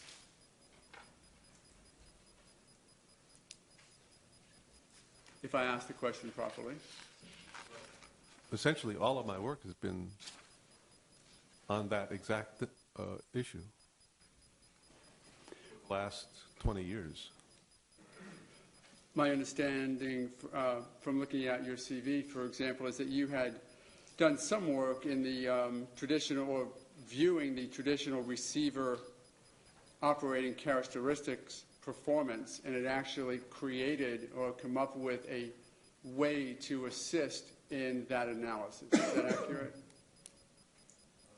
I'm not sure I know what you're getting at. Okay. I'm just reading one note off of your CV that talks about the work that you had done on receiver operating characteristics using the Gaussian deviate scale. Oh, yes. The traditional way of displaying data using an ROC curve is Could you just, I'm sorry, could you explain receiver what operating an ROC characteristic. curve is? Yes. Pardon? What an ROC curve is? Receiver operating characteristic curve. That traditional way of displaying the data is not very effective in providing some intuitive insight into what's going on. So I suggested, this had been done before. This is nothing new, but I just suggested displaying the ROC curve using Gaussian deviates rather than linear probability. What is the Gaussian deviate scale? Well, there is we can talk about the probability distribution of a number. And there are different probability distribution functions. But the most common one, and mathematically perhaps one of the simplest ones, is called a Gaussian distribution or a normal distribution, which is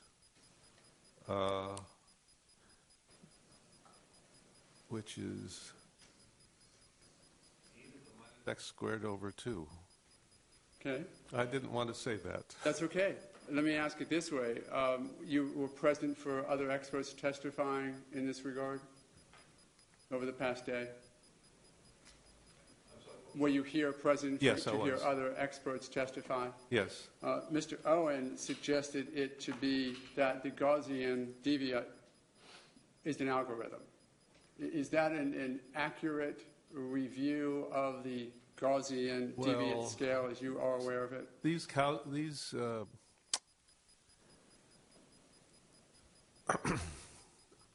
things tend to get corrupted between the technical perspective and the lay perspective, and so the concepts get munged. I'm not sure. I mean, I can say many things, but say something wrong and I'll correct it. Okay. I'm going to try not to, but that'll happen a few times as we go through this, I'm sure. Let's move on to some of the work then that you had done with the NSA, to the extent that it can be discussed. What workload had you taken on behalf of that organization? Well, I worked fully at NSA for a number of years, I think maybe 5 years. And just say I worked in a technical advisory role in the area of human language technology, and I'd like to not be asked any more questions about that. Was the entirety of your focus, both with DARPA and with NSA, still in the area, as you now mention, of this speech and or speaker recognition industry or area of study? At DARPA, it was, I think, much broader than that, all of human language technology, and I don't think I did anything on speaker recognition per se at DARPA, if I remember correctly. At NSA, that changed substantially.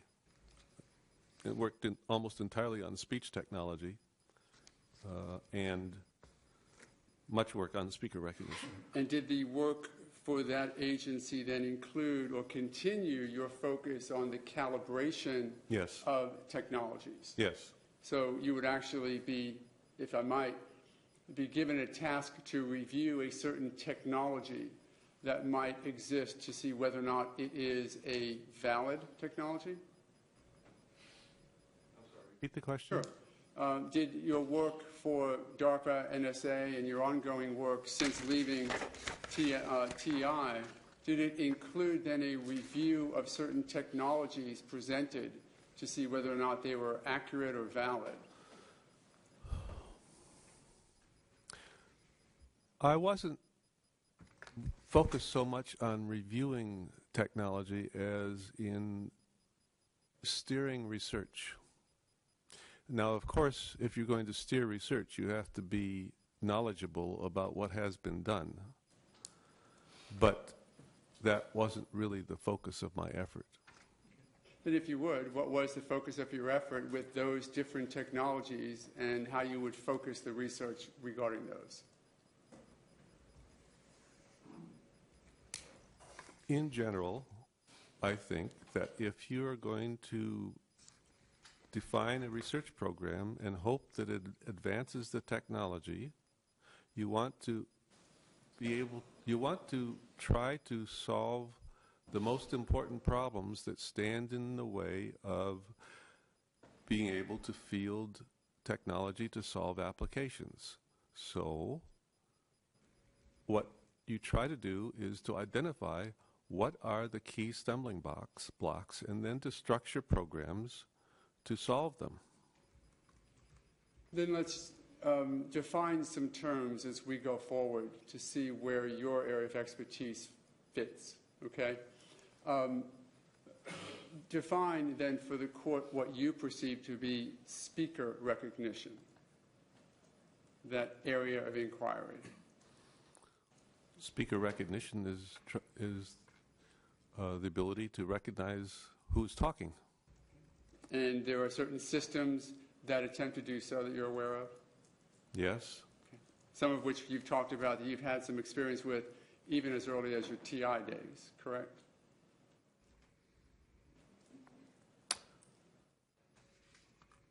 My memory becomes very vague.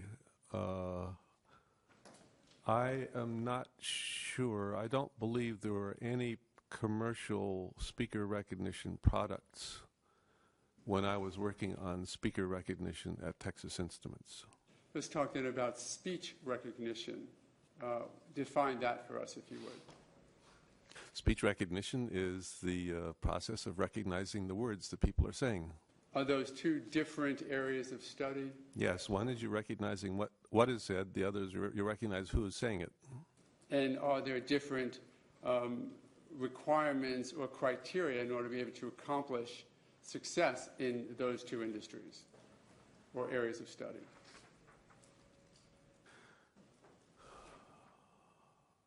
Well, the processes are quite different, but the general mathematical techniques are the same. In essence, you're trying to create probability models for the speech in terms of the words or the speech in terms of the speaker. You had then mentioned that you'd done some work for or through NIST. Is that correct? Yes. And would you define that organization?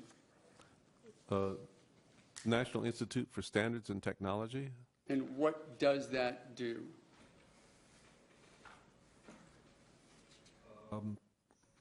Well, it used to be called the National Bureau of Standards, and I think that characterizes what they do. They're trying to create standards for measurement in terms of what I do, what I did there, in terms of what they do in general in the speech technology area, is they have kind of adopted the evaluation-driven paradigm,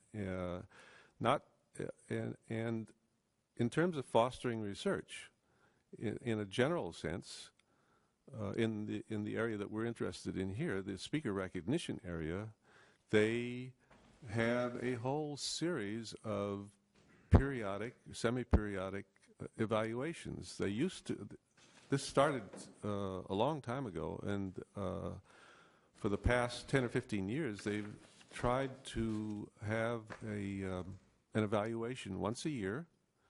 There's a lot of effort spent on creating these evaluations because, again, it's all empirical. You supply data, you define the task,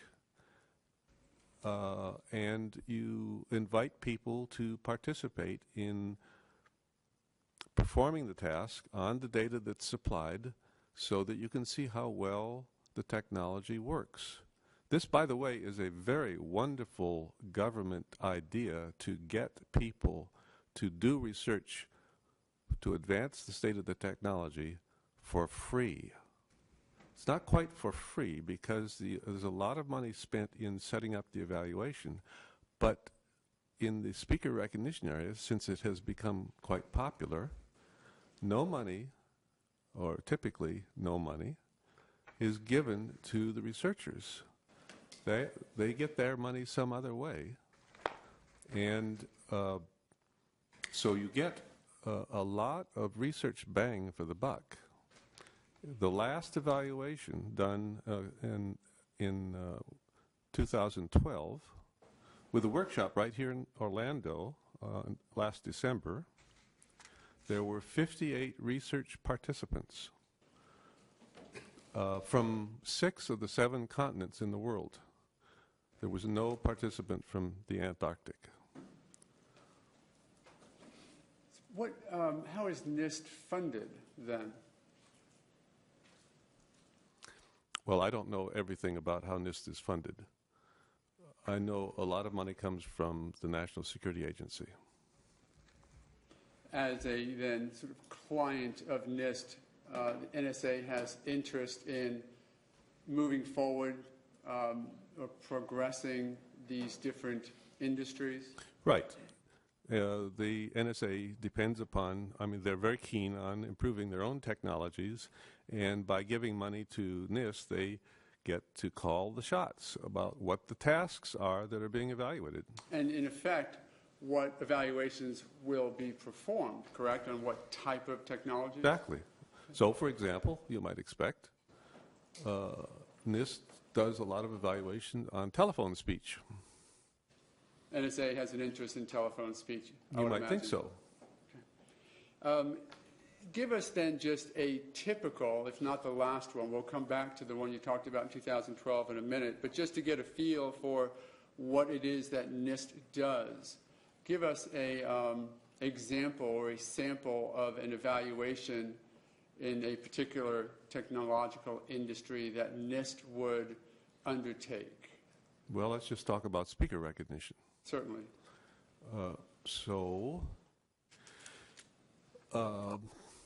NIST, and again, this is evolutionary. It happens over and over again. At least it has. A task is defined.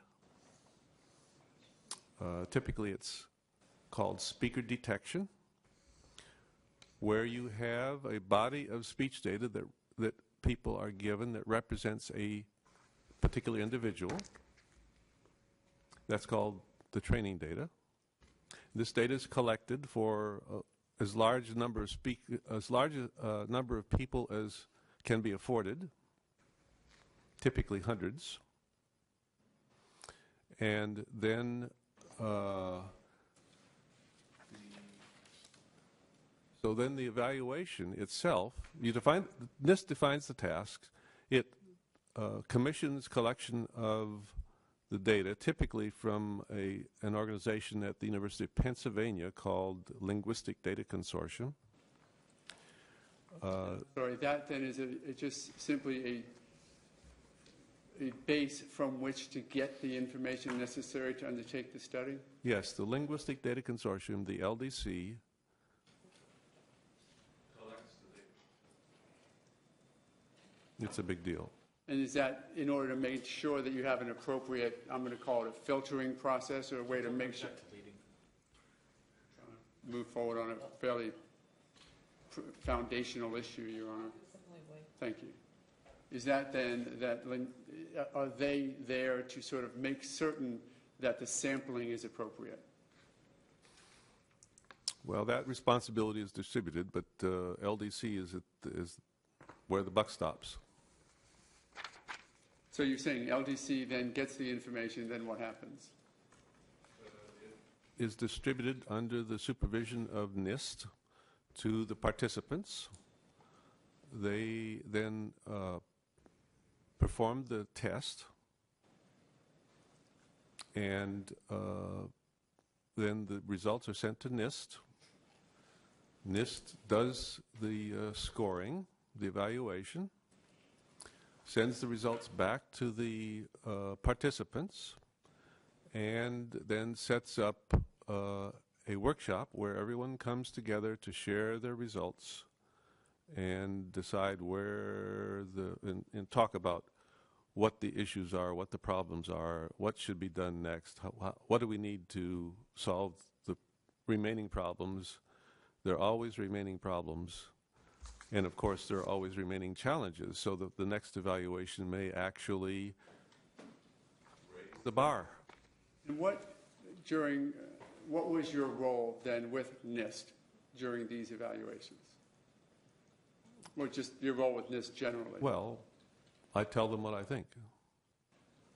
Are you a participant in the evaluations, or do you help prepare the evaluations, or do you help come up with the goal of the individual sampling?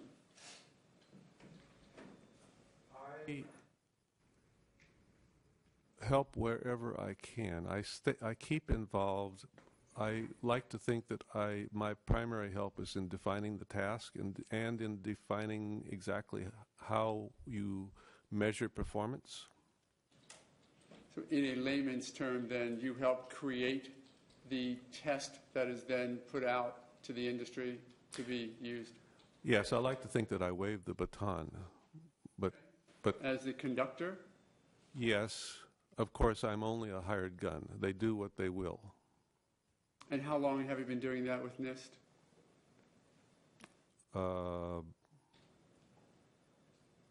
Well, I've been an independent contractor since 2001. Is that in the past 12 years or so? I guess so, yes.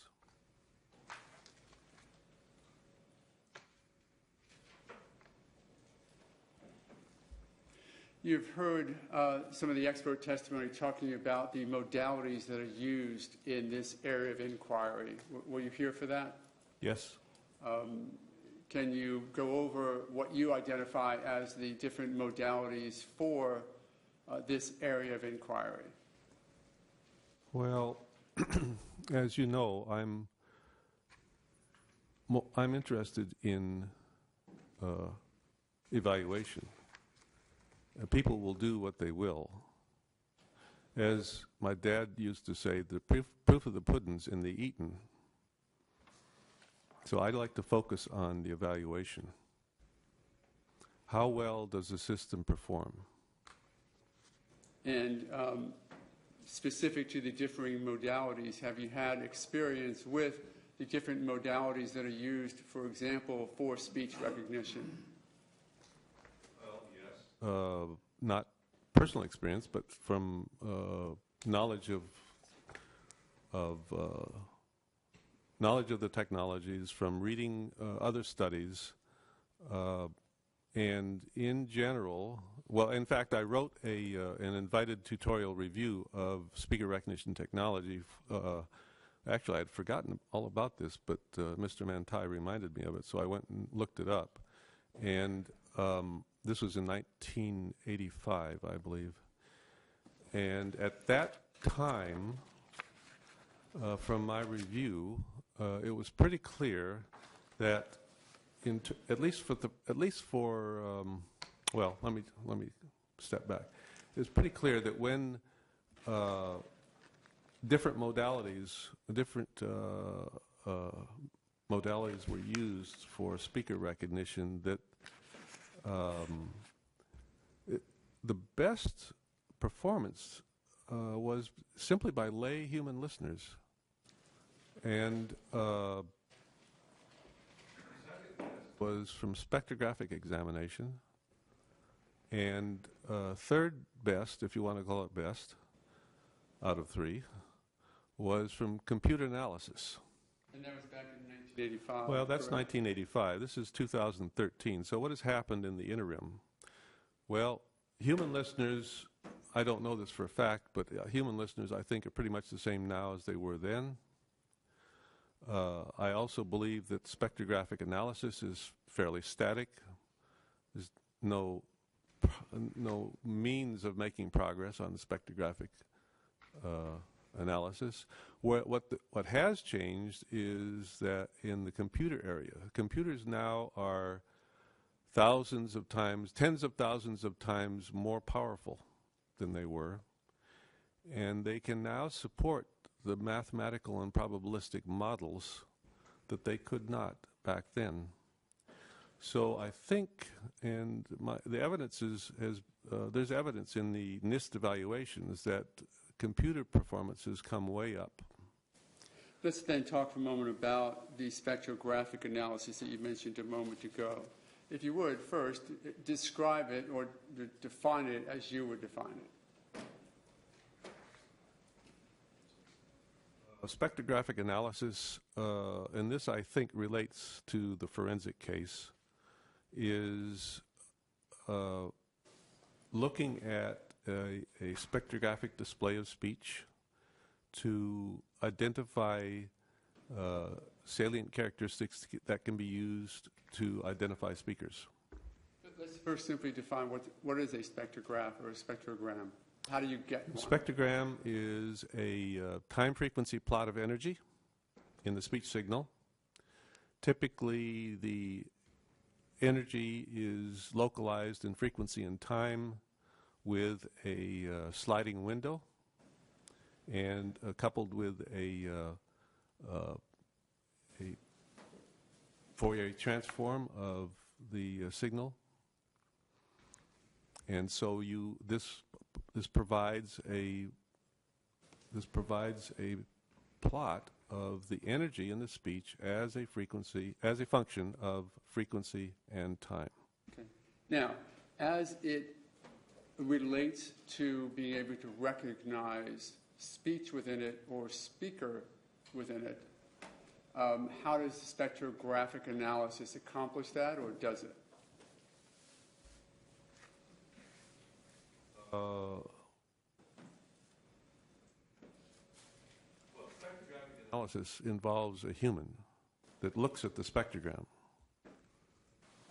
So I'm not sure I know. What analysis is then done on the spectrograph in order to come up with an anticipated result?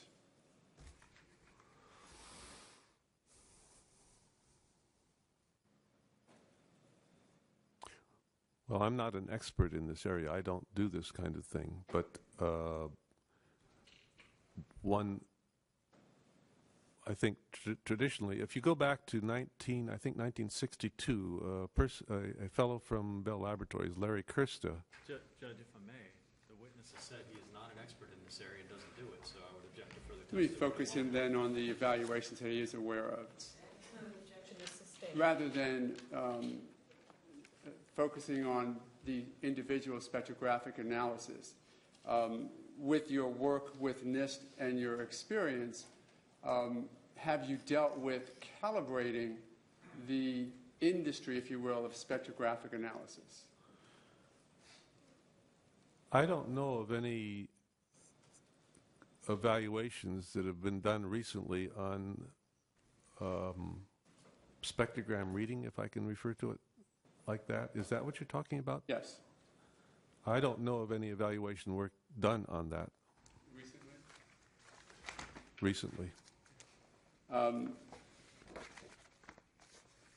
And moving then to other modalities of analysis. You've heard testimony concerning biometric analysis, have you not? Are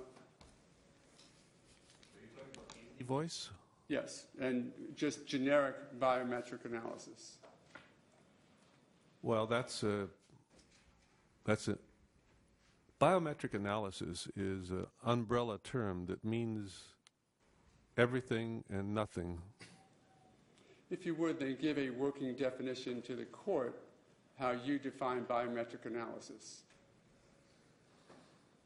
You impose a biometric analysis would be imposing some algorithm on a biometric signal to produce an informative score. And when an analysis like that is done, how do you get from that analysis to a result? Well, the score is the result. If you would then explain the scoring that you're aware of is placed upon a biometric analysis. Oh, well, there's two kinds of scoring. One is the score that is produced by the biometric system. The other is the score that I'm interested in, which is the evaluation of the output of the biometric system, the evaluation of that score. Let's then talk about the one that you have knowledge of or background in, which is the evaluation of that system. Right. Tell me of your awareness then of evaluations of the biometric systems. Well, I certainly am in the area of speaker recognition. That's what we do. That's what NIST does. Okay, and then let's talk about that. What experience do you have on behalf of NIST and your general experience through your training regarding those analyses? Well, they're done periodically. Currently, they're done every other year. The last one was, there was a workshop in December of 2012 here in Orlando. What can I say? What was the basis of that evaluation? What was the foundation of that evaluation? The data were several kinds of data.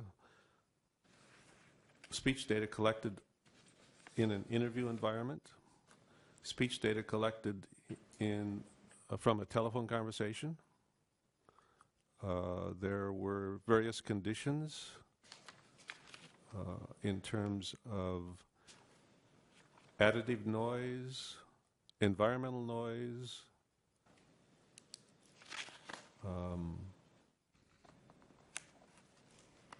What was the purpose of the underlying evaluative study?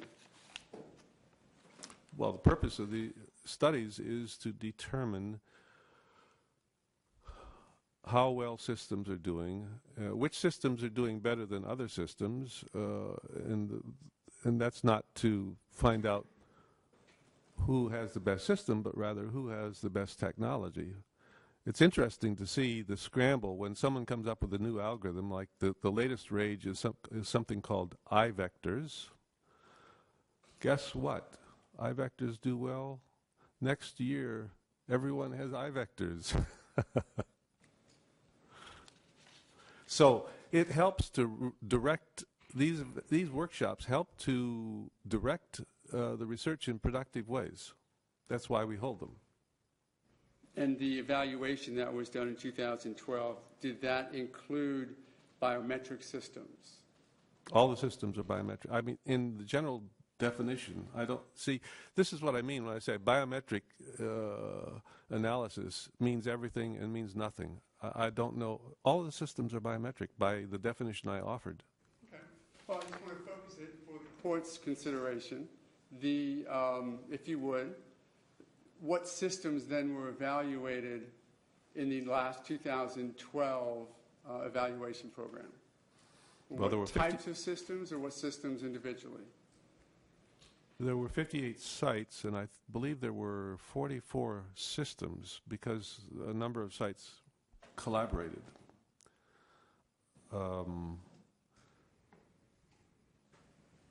What's the question? Sure.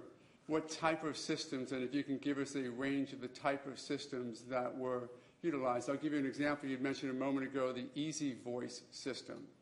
Was that system or a similar system part of the evaluative process?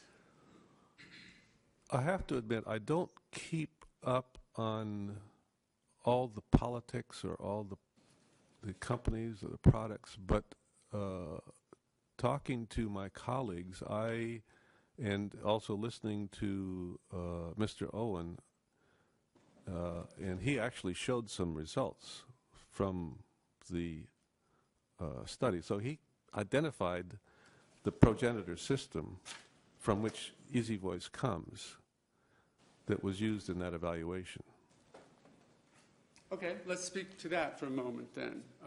Did you have an opportunity to review what Mr. Owen had sent over yesterday as far as a suggested analysis from NIST? I saw that. Okay. Can you explain to the court, or can you interpret for the court what that was?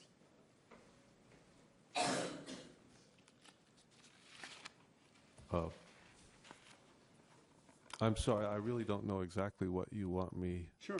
to say. Well, let me rephrase it. That system, he showed performance ranking for the various systems as for a particular condition. Okay, let's talk about that for a moment then. First of all, let me ask it this way. Was that sheet of paper a comprehensive NIST evaluation of his program? Well, it showed performance under one of many conditions. Of course, it was picked because for that particular condition, the progenitor system for Easy Voice did relatively well. I think it ranked, according to what he showed, it ranked 4th out of 44 systems, which is quite good. And by the progenitor system, you're talking about the software. That was the one that he testified concerning was a previous software program? It was identified as SVID. The particular relationship between that system and the Easy Voice system, we can only ask Owen about that. I don't know how they relate, but apparently the SVID system was related in some way to the Easy Voice system. And you had mentioned a moment ago that that occurred under certain conditions, correct? Yes. Do you recall what those conditions were. It was interview speech with added noise. And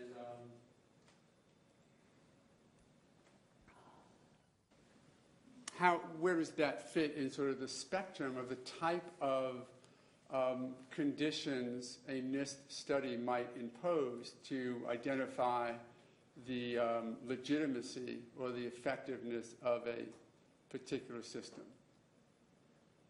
Well, there were a number of different conditions, some coarsely grained, some finely grained. Another one of the dominant conditions was for telephone speech, and I just checked yesterday evening to see where the SVID system, how it fared on telephone speech, and it still was not bad. It was, I think, about 16th out of it. When you rank the systems in terms of the performance, I think it was 16th out of 44. Let's talk about that for a moment, if we might. The sheet of paper shown by Mr. Owen, I think you said, showed the success rate, number 4 out of a number, on a very particularized set of circumstances, correct? Right. And it degraded, or did it degrade when an additional factor was placed on it, such as telephone speech as opposed to in-person speech?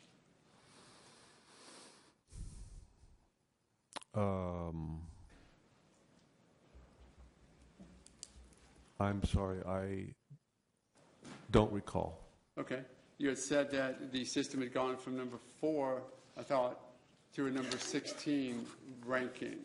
Yes. Was that a degrading in that system's ability to properly identify speech based upon the added variable of telephone? It was a relative degradation relative to the other systems. Yeah, I don't know relative to interview versus telephone. I don't know. Other systems outside the SVID systems, they did better on telephone listening. Yes. Okay. Yes. Speaking then more particularly about some of the variables that bring us here today, you've had an opportunity to review Mr. Owen's report, have you not? Yes. And actually the other reports that were generated as well in this case by Mr. Reich or Dr. Reich as well, correct? Yes. Okay. Primarily to Mr. Owen for his system presently. And again, based upon your work for NIST and some of the experience or experiments that you helped create, are there any other variables that exist in this fact scenario that we have in this case that cause you concern about the accuracy or reliability of Mr. Owen's system? Well, you heard what Dr. French said. Well, I would like to know if you agree or disagree with Mr. French, but actually more importantly, I'd rather you give the court your opinion concerning the question I just asked, which is the approach of Mr. Owen's usage of that technology on the facts of this case. Well,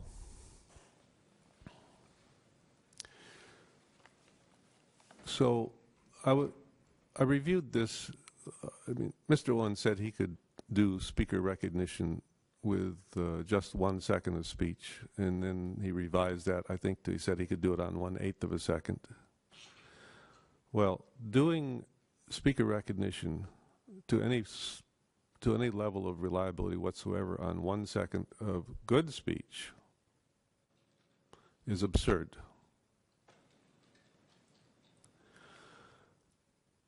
I looked yesterday evening at the performance on an earlier evaluation performed at NIST. I went back to 2008, which was the last time we did a systematic study of the effect of time on performance. And in that study, when you reduce, this is all very specific to particulars of the data, so you have to understand this just relates to a particular set of data. You change the set of data, things will change, but the trends are indicative. The data were all good data, the data were all collected over the telephone, and in 2008, I looked and I saw that when you reduce the amount of speech from 1.5 minutes to 10 seconds, this is for nominal modal speech, normal person talking normally over the telephone, the results basically were that the error rate went from 5% for 1.5 minutes of speech to 15% for 10 seconds of speech. Standing on that variable for a moment and applying it to the facts of what Mr. Owen did,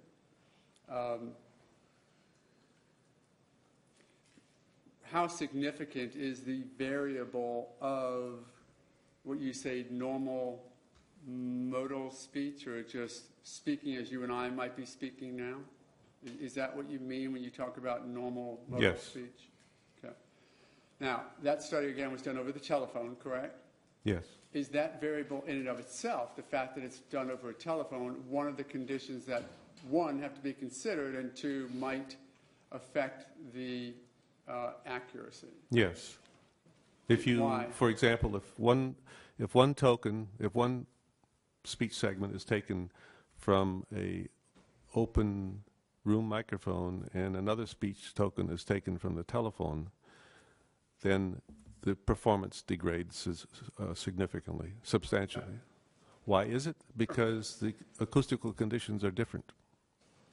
Okay. How does that have to be addressed or accounted for then in a system that is evaluating the speech?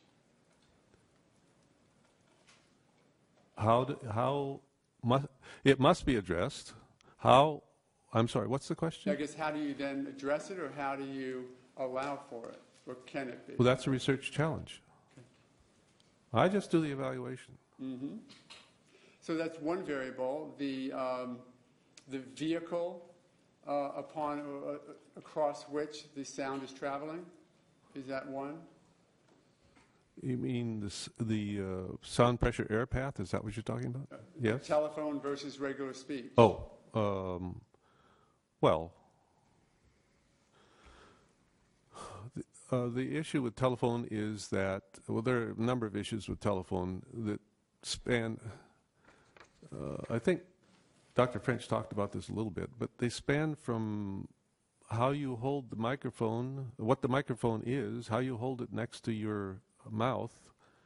The channel isn't much of an issue anymore because it's all digital, so what you send in is what you get out. In addition to the vehicle, then, you had mentioned that the length of the speech is significant as far as the available speech? Well, I just gave you statistics on that. Okay. Do you have any statistics then that would suggest the degrading of the accuracy potential from 5% to 15% from 1.5 minutes to 10 seconds if it degrades even further than 10 seconds? I think using 1 second is ridiculous. How about using 2.54 seconds? That was the amount of speech that you heard Dr. Nakasone say that he had been able to accomplish from his review of the 911 call? So, okay, so this, you're talking about the channel. I have an anecdote about a conversation with Nakasone. May I share it? It tells you something about the importance I of have to preface it with this: as long as it is relevant to your opinion, it's going to assist the court. It speaks to the issue about channel variation. I was giving a keynote at a workshop in Toledo, France, Toledo, Spain. Excuse me, Toledo's in Spain, right?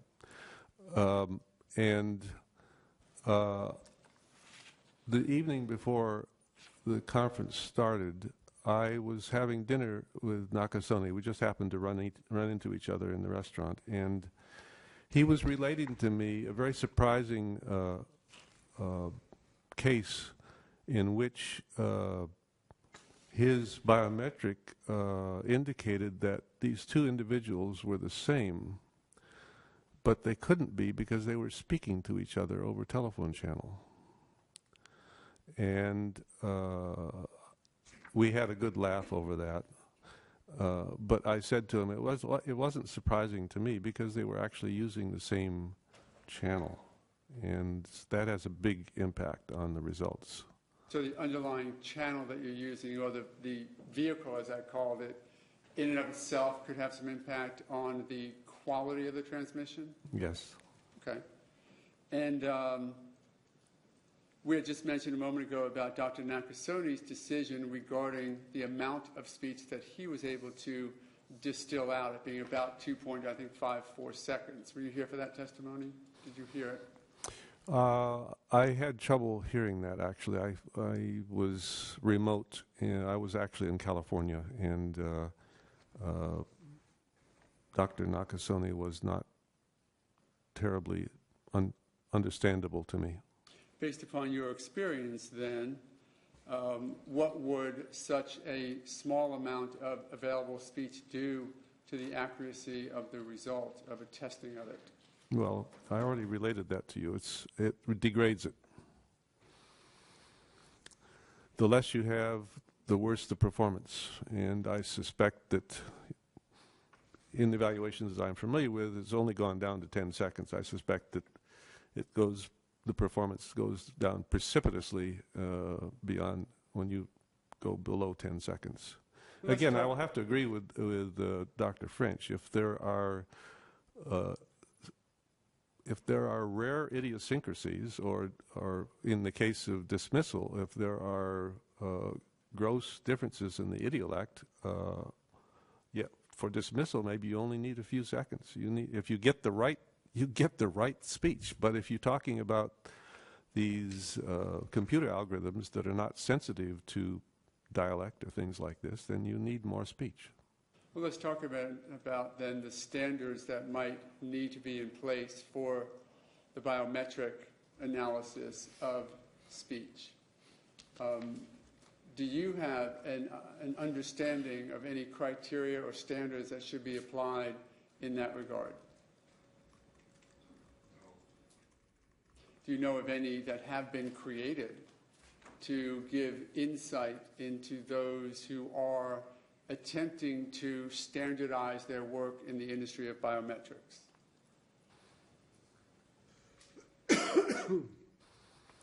I am not familiar with that. And additional variables that would affect the quality of the sampling. Again, you're familiar with the particulars of this case, correct? Yes. In this case, there was a certain type of speech, screaming or shouting speech. Are you aware of that? Yes. And have you? I'm sorry, it's all ridiculous. And we'll get to that. When you have screaming or the type of speech that we have here, what does that do to the ability to properly assess it or evaluate it? It destroys it. And tell the court, if you would, why you're of that opinion. I'll just go back to what I said originally about speech is a performance, and it's a function of, to a very limited degree, it's a function of the anatomy, the musculature of the speaker. The idea that you could, well, I'll just defer to Dr. French on this. He said it quite eloquently. What does the what does a normal voice change, or how does it change when it becomes a scream? Well, I have to admit, I'm just an electrical engineer. I have not studied speech in depth. I know quite a bit about speech by virtue of rubbing up against it over the years. I can read a spectrogram or two, but I can't answer your question. Okay. In the area then that Dr. Reich focused his inquiry on, do you know of any standards that would be applied in his area of inquiry? Tell me why not? Because I'm not a forensic speech practitioner. Is there, in fact, an industry of speech or sound scientists that exist that deal with this subject matter? And if so, how would you define that community of experts? Well, of course there are. Dr. French is a good example. There are others. I know a fellow in Australia, Jeff Morrison, who I think doesn't get along very well with Dr. French, because he's more the hard science guy that believes in probability models and things like that. There's Phil Rose, who's also in Australia. So these people are respectable people in the forensic speech science community. When you say forensic speech science community, is that its own separate community, or is that a community that is umbrellaed over by the more generic speech or sound scientists? I don't think I can offer an opinion on that. The area that you have spent your career studying, that community, define that for me. Well, that's a completely separate community. Yeah. And that's what I want to get to. So define that community for me. In general, it's what I refer to as the hard sciences, the mathematical sciences, the probability and statistics and decision theory communities.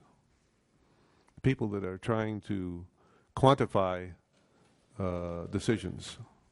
They're trying to characterize reliability as opposed to just simply making decisions. And just so we're clear, what area of inquiry are you talking about when you say that that's the intent of that community? To make decisions about anything, but here is we're talking about making decisions about whether a speaker is who he is thought to be. Okay. When you say that that is a different community from the forensic community, tell me what you mean by that. It really relates to the focus on between making decisions and knowing what confidence you have in your decisions. The forensic science practitioners are interested in making decisions. The community I run in is interested in calibrating the performance of decisions, making good decisions. Are you concerned then with the way that the forensic community is addressing the same issues that you and your community address? Let me try to address this by telling you that I have, for a long time, tried to induce the forensic science community to get calibrated. And I've done everything in my power to make that happen. And in fact, the last two NIST evaluations have included a specific special component that we would love to have the forensic science community participate in. It's we call it HAZAR. That stands for Human Aided Speaker Recognition. And one of the problems with the forensic science community is that they, well, first of all, in our regular evaluation, we have literally millions of decisions, millions of trials. So systems that are submitted must perform millions of evaluations. Why do we do this? In order to be able, well, number one, to get reliable estimates of performance. Number two, in order to perform the evaluation over as many conditions as we can reliably do. Because we want to know more about how performance varies under the various conditions. So that's why we have millions of trials. Forensic practitioners cannot do millions of trials.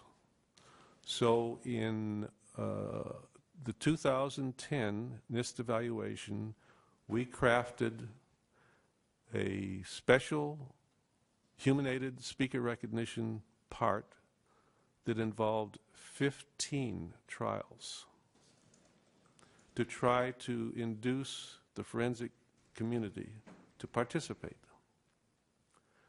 And just so we're clear, by the forensic community that you're trying to bring into your fold, you're speaking about such members of communities such as Mr. Owen, Mr. Reich, Yes. and even Yeah. Dr. Holeen, who Yes. was at one point on the state's list? Yes. Okay. Yes, with that, this is what we're trying to do. This is what I was trying to do, and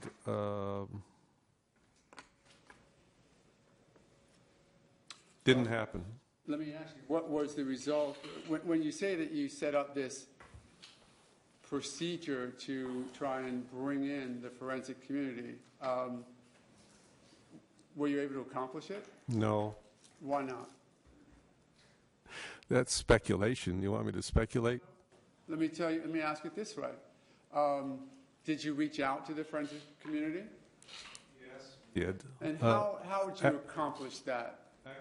To tell you, I don't even know of Dr. Reich or Dr. Owen. I know of Haleen, but I don't know the other two. It was not possible for me to make a personal contact with these people to participate. But That's what I was going to ask. So if you, on behalf of NIST, are preparing this study, and a component of it is a grouping of tests which would assist the forensic community in getting calibrated. Is that accurate so far? yes, Okay. Then how would you, or how would NIST, or how is the communication flow then to the forensic community accomplished? through personal contact. Although I'll have to tell you, the NIST evaluation is huge. Everyone knows about it, even the forensic science community. So it's not a surprise. You had mentioned that, were there any responses? Anybody in the forensic community who decided to submit themselves to a NIST evaluation? Well, Dr. Nakasone didn't. And of course, the answer offered is, I'm too busy. There is one site that is involved in forensic that did actually participate, kind of. The Secret Service, Reva Schwartz at the Secret Service, collaborated with MIT Lincoln Laboratory to produce a super system, and they actually did quite well in the hazard in the 2010 hazard evaluation. Let's break that down, if I might, just a bit. Ms. Schwartz, what is her role with the Secret Service? Well, I don't know. She's from my knowledge, she is their forensic speech scientist. Okay. And who is Lincoln Labs? MIT Lincoln Laboratory is a key contractor to NIST in providing them with speaker recognition technology. Okay. They then collaborated back in 2010, and Yes. what was the result of that? They actually did quite well on this hazard test. There, as I said, there were 15 trials. 6 of them were same speaker trials, where the answers they're the same. 9 trials were different speaker trials, and the Lincoln system made 2 errors in each case. Okay. And the By the way, the speech data was not 5 seconds or 10 seconds. I was going to ask The speech data was the one segment was taken from interview, and that was 3 minutes, of which probably at least 2.5 minutes were the speaker speaking. And the paired trial was taken from telephone, and that was 5 minutes. So you have about the same amount of speech from the speaker in both cases, probably about 2.5 minutes in the interview and 2.5 minutes of speech, nominal speech. One of the difficulties there was that the collection medium was different. One was an interview, the other was a telephone. And that was one of the variables that was imposed on the study in order to see the variable differences? Right. We wanted to if you're only going to have 15 trials, you have to have something to make the test difficult. Otherwise, everyone's going to get 0 errors and you learn nothing. Test difficult. And one of the ways the test was made difficult was to collect the data from different media. And you may ask then why we didn't reduce the amount of speech to perhaps 10 seconds. And perhaps that was a mistake. Maybe we should have done that. And maybe that was my fault. I should have. Are you aware of any literature or papers that Ms. Schwartz or others involved in that study published or wrote about in regards to any concerns they had with that technology? Concerns with the technology they used? Any concerns with the issues of what they were dealing with? Well, I know they wrote a paper on their results, and that's where I'm drawing these numbers from. Did that paper have any suggestions or conclusions regarding the hazard, the human-assisted? I don't know. I don't think so. I don't know. Did any of those studies, aside from what you just mentioned, did anybody else in the forensic community submit themselves to evaluation for the 2010 or any NIST evaluative process? Well, I will tell you that for that evaluation, there were 20 submissions. So 20 sites or combinations of sites actually did the test, but I wouldn't call them forensic science practitioners. The only one that would fall into that category was what I just mentioned, the Reba Schwartz and Secret Service community plus MIT Lincoln Laboratory. The MIT Lincoln Laboratory are not the forensic science community, but they helped by providing their biometric system. Have there been any NIST studies accomplished to give any insight regarding facts at all similar to what we have here in the Zimmerman case? I'm sorry. Ask the question again. What? I'll break that down into some of the variables. Has NIST done any evaluations or any studies in an attempt to see the efficacy or the reliability of speaker recognition with screams? Fool's mission. Why is that? Morning. I was, but since you're the one testifying and the judge wants to hear it from you as well, I'd rather you give us your opinion. This for making any kind of decision using the data in this case versus normal speech or even simulated screams. Why not? Because we have, well, from my perspective as an evaluator, I would say, okay, this sounds ridiculous. You think you can do it? Let's have an evaluation. Were that the case, what would your concerns be with the parameters of such an evaluation? I wouldn't have any concerns at all. What do you think the variables that would need to be addressed would be? It would be a challenge to create the corpus because you were trying to create data. Well, first of all, you'd never get this past the IRB. What is that? I'm sorry. What is that called? Basically, they have these institutions that protect the rights of the subjects.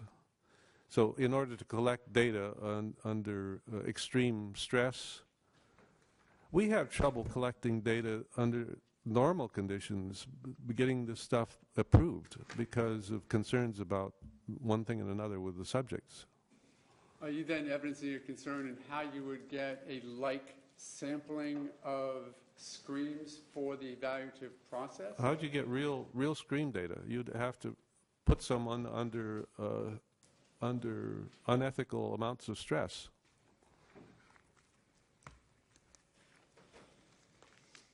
Are you aware of any studies, even outside of the NIST studies, that would give any insight into the reliability of an evaluation by any of the modalities that we've talked about? Are you aware of any studies anywhere that would give any indication as to reliability of scream evaluations? No, I don't.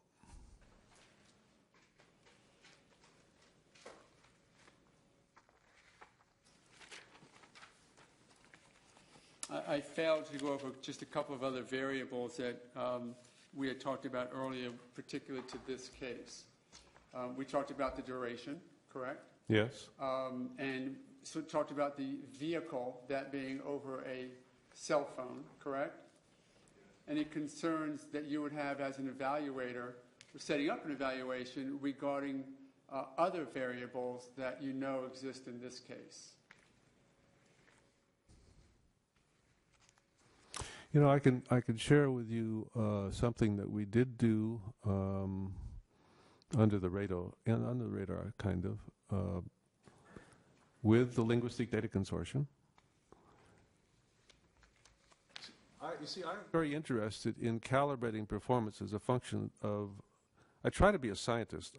How well does the system perform under stress, under particular kinds of stress? So I've pushed to have noise added. I've pushed to have reverberation added. I've pushed to, and these are what we call extrinsic variables that do not involve the subject. I've also pushed to have intrinsic variation added, which is much more difficult because the intrinsic variations have to do with the subject, with the speaker. One thing that we did with the LDC is to try to vary the vocal effort, which is 1% of the way towards screaming, I guess you might say. So maybe this is relevant. I mean, we tried to exercise what's known as the Lombard effect. The Lombard effect is an effect in which a speaker tends to speak louder when he's in a noise environment. So we simulated that, putting headphones on the speaker and turning his side tone down and turning the interlocutor's volume up, adding noise into the headset so that the speaker would automatically, without knowing it, speak louder.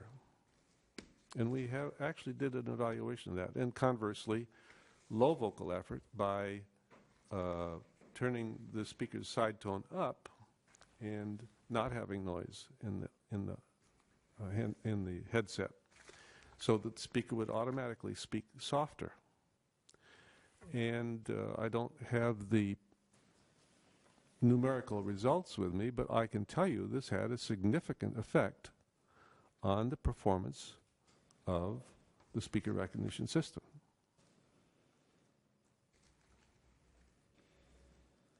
Were there another variable in the Zimmerman matter was the distance between the recording device, the cell phone, and the actors? Is that a variable that would cause you concern in your evaluative process? Well, sure. Why is that? Because of increased noise level, reduced signal-to-noise ratio, because of reverberation. Yes, that has an effect. And in fact, that also has been measured in the NIST evaluations. And I don't have the numbers, but I can tell you that when you increase the distance from the microphone, the error rate goes up. You were here for Mr. Owen's testimony, correct? Yes, I was. And you had heard that one of the things that he accomplished in order to make his machine work was to double the length of the sample. Were you here for that testimony? Yes, unfortunately, I was. First of all, do you have a concern with doing that, again, from an evaluative perspective as to what that might do to the underlying testing?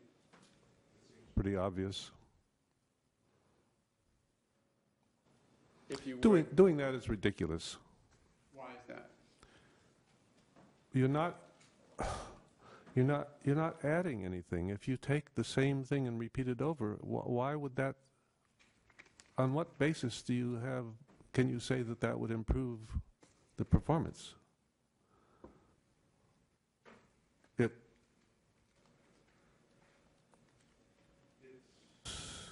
a violation of common sense.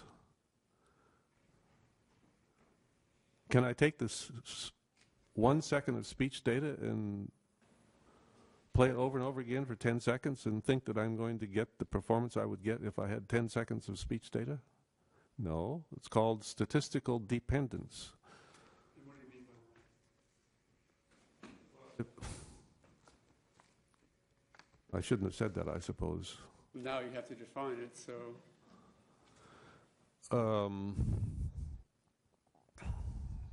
One of the ways people improve performance is to take statistically independent samples that don't have a great deal of reliability, each one by itself, but when combined, the reliability becomes very good because they're statistically independent. So in technical terms, the variance of the result is reduced by the number of samples that you take. Is that like when I say I'm pretty good at baseball and I'm pretty good at softball, so I'm great at sports? I can't speak to that analogy. No, don't speak to me personally. I'm just wondering if the analogy makes logical sense. Yeah, it doesn't make logical sense to me. I don't know what you're talking about. When you take speech and you take the pitch of speech and raise it up 3, 4, 5 multiples in order to make it similar to the comparison speech. Is that problematic in addressing a speech comparison? I think you asked that, or Don asked that question of Dr. French also, and I was surprised at how mild he was in his response. Perhaps you could be less mild. That's ridiculous. Why so?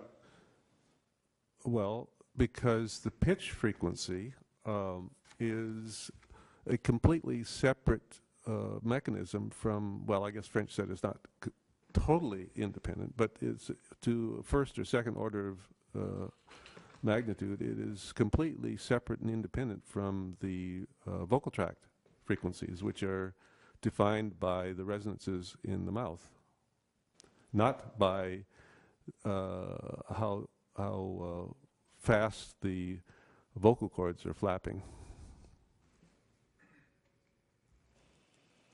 So, for example, if you basically scale up the frequencies, you are purposely distorting the formant frequencies, so they're not going to match at all. If they matched, well, there's no proper basis for comparing the formant frequencies when you distorted the frequency scale. So if you were to do that in Mr. Owen's box or in any evaluative process, if you were to increase pitch or change a variable and then look for a match, what would you expect to get? Not expect to get a match. Which is, of course, what Mr. Owen's machine came up with, a non-match.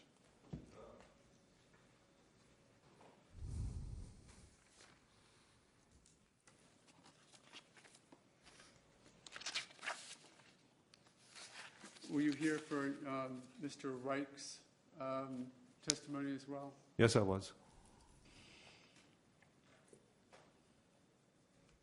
Have you had any opportunity to review or listen to the tapes and that are subject to this proceeding? Yes, I listened to both the call to the dispatcher, non-emergency call, and to the 911 call. Do you have any opportunity or ability to listen to it in a particular way, headphones or appropriate headphones or amplification process or anything like that? Oh, yes. Oh, yes. Yes. Describe that if you would, and describe to the court what process you used to do your type of listening. Which call? For the first call, the non-emergency call? Well, I use the same process. I'm sorry, I can't remember the exact name of the tool, but it's a free software tool that I got over the internet that provides It provides the ability to listen to isolated portions of the signal. It shows waveforms. It optionally will show a spectrogram, and you can control the parameters of the spectrogram, which I did. What's been identified as SoundForge, something like that? No, I can't remember what it was. I'm sorry. Was that a similar program to the one that Dr. Reich suggested he used for his amplification process? I have no way of knowing. Of course, I mean, a program displays a waveform, a program displays a spectrogram. They're all the same. Okay. Using those processes, well, let me ask this first. Did you notice any glaring differences between the process that Dr. Reich said he utilized in listening to that non-emergency call? Any differences between that and the process that you used to do your listening? I don't know what Reich did. Only what he testified to before the court. Just that he amplified it and listened to it and cleaned it up a bit. Whatever your memory of his testimony was. Yeah, well, cleaning up the speech signal is a fairly loosely defined concept. Let's talk about that for a minute. What does cleaning up any sound signal do to it?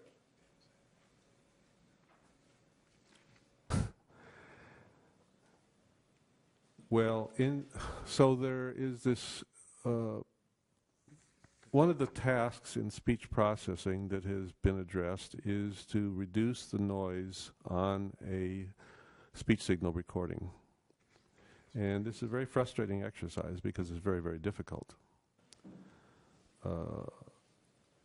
Some limited success has been achieved in making the data more listenable, especially for spectrally discrete noises. And what do you mean by that? Well, if there's, for example, a 60-cycle hum or some whistle that's happening, or something that is, well, I say spectrally discrete. Basically, it's like a tone that is constant in the recording. Then you can suppress that and improve things. But even then, even for cases like that, it's very, very difficult to improve. It's virtually impossible to improve the intelligibility of the speech in the recording. The human ear is magical in terms of being able to pull out. As a matter of fact, that sometimes it pulls out too much speech that really isn't there. But even Reich himself, in his report, says that while he did do some enhancement and some noise suppression and made the speech more listenable, it actually either didn't help the intelligibility or degraded the intelligibility. And that comports with what's generally believed, understood in the industry, in the science, in the technology. That's the state of affairs. Okay. And when you accomplished similar analysis by amplifying it, doing what you did to filter it, were you able to hear what Dr. Reich heard? No. In anywhere, we're talking now about the first call, the non-emergency call. Right.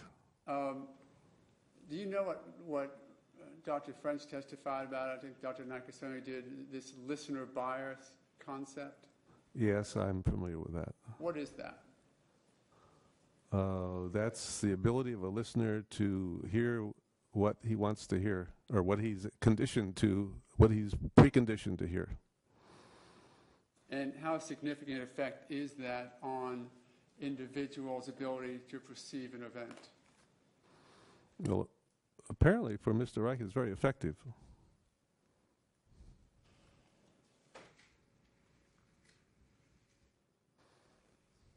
Similar questions, but more abbreviated, concerning your review of the 911 call.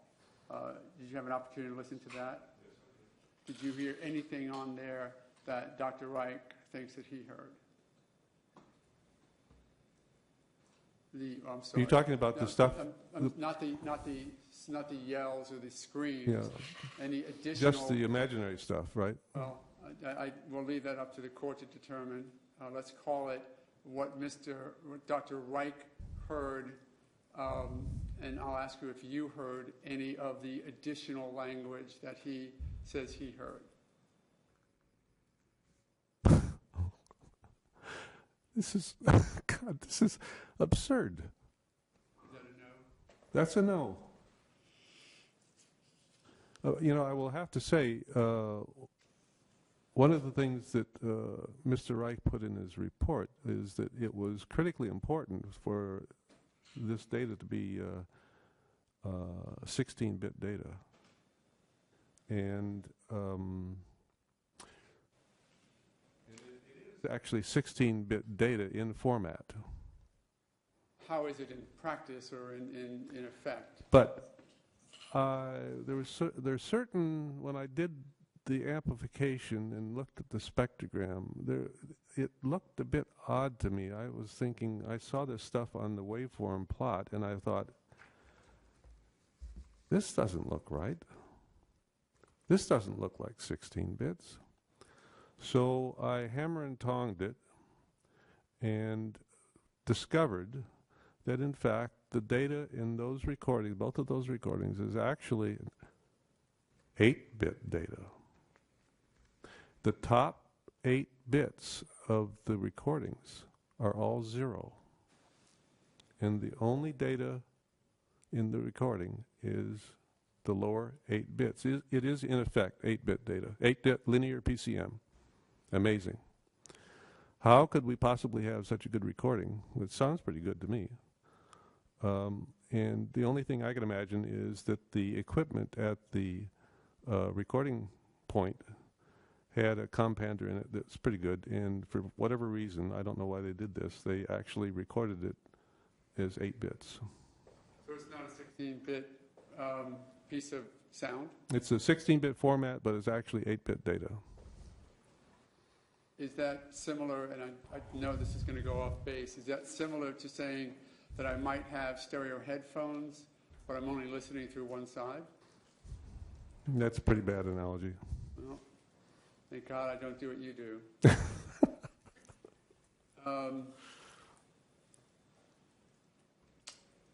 Does that, in effect, degrade the underlying reliability of the analysis if a requirement for 16 bits is a premise and it doesn't exist? It doesn't help. I mean, it doesn't help. I don't think it's a big deal, to tell you the truth. It doesn't help. It degrades, at least in theory, and to a certain degree in practice. Any insight on why he said that the 16-bit variable was so significant to his underlying ability to have an evaluation?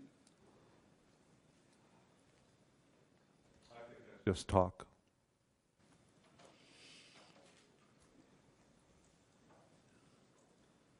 Is there anything that you're aware of that Mr. Reich could have done or must have done in order to hear what you and others could not hear? Judge, I'm going to object. That calls for nothing but speculation. Do you know of anything in the literature, anything in your experience, anything in your training that would give us any insight as to how words might have been heard from any industry variable that you're aware of? Nope. If such was done, would you consider it a new and novel approach to this industry of speaker or speech recognition?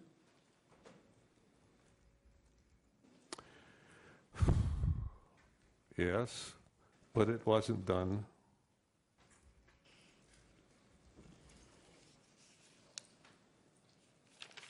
I guess one might call that speculation. I call it common sense.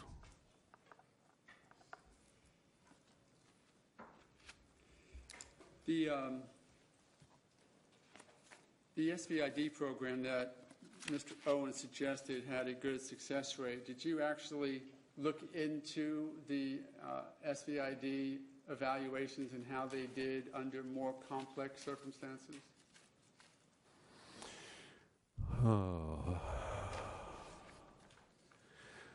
Well,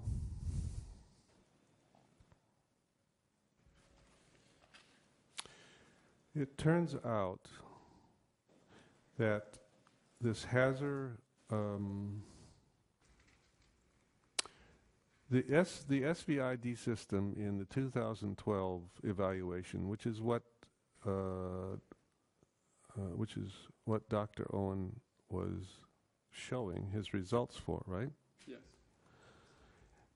It turns out that although this SVID system did not participate in the hazard evaluation, they actually did the hazard evaluation in terms of the non-human assisted biometric. How did they do that? Because these, in the 2012 evaluation, there were 20 trials. There were 20 trials out of the millions that everyone did. There were 20 trials, and these trials were actually included in the regular million trial evaluation. So they could be, wait a second, no, I take that back. Actually, I think the I think the SVID system did participate. You know, I think under the auspices, I think it was called STC or something like that. They did participate in the hazard evaluation, and unfortunately, they did not do very well. You know, STC that you mentioned, that system is actually the progenitor that we're talking about, the progenitor of the Easy Voice that Tom Owen uses. I correct? am led to believe that. Yes, I don't know that, but but that's what I've heard. Yes. Do you recall what their error rating actually turned out to be? In the hazard? Going to object. If he doesn't know it, he shouldn't testify about it. So your objection is? It is speculation. It is lack of foundation for the testimony. I'll clear it up then, if I might, Your Honor. The STC system, is that in fact the progenitor of the Easy Voice? Let's I just don't know clear it that. up. I don't know that. Do you know that they were involved, the STC was involved in, I understand the objection, but I want to be clear, the STC was involved in the hazard evaluation? Yes. Judge, I'm going to object to the relevance then. If he Just going to can't clear it connect up with another. First of all, one at a time. The court reporter can only take out one at a time. What is your objection? It is relevance. If he can't connect the two, there's no relevance to pursuing the question. And I'm not going to have him testify to the underlying result, but I do want to have him testify that that company was part of the evaluation because then the next witness can tie it together. If he can't say that it was, or he has the knowledge of it, it's not relevant. I want to just be clear. I'm only having him testify that the progenitor program, he hasn't testified to this, but the name is STC, that company involved itself in the evaluation. That's my question, my only question. Sustained. Objection sustained. And if I might have a moment, Your Honor. Yes, you may.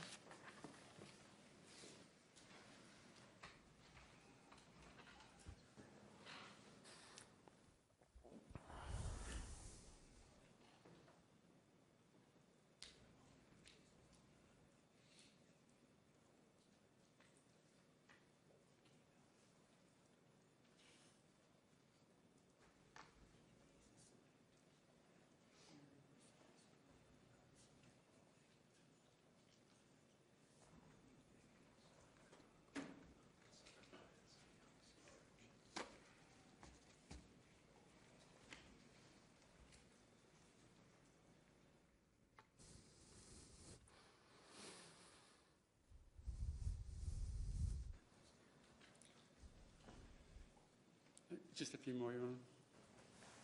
We had talked briefly about your work with the NSA. Is that correct?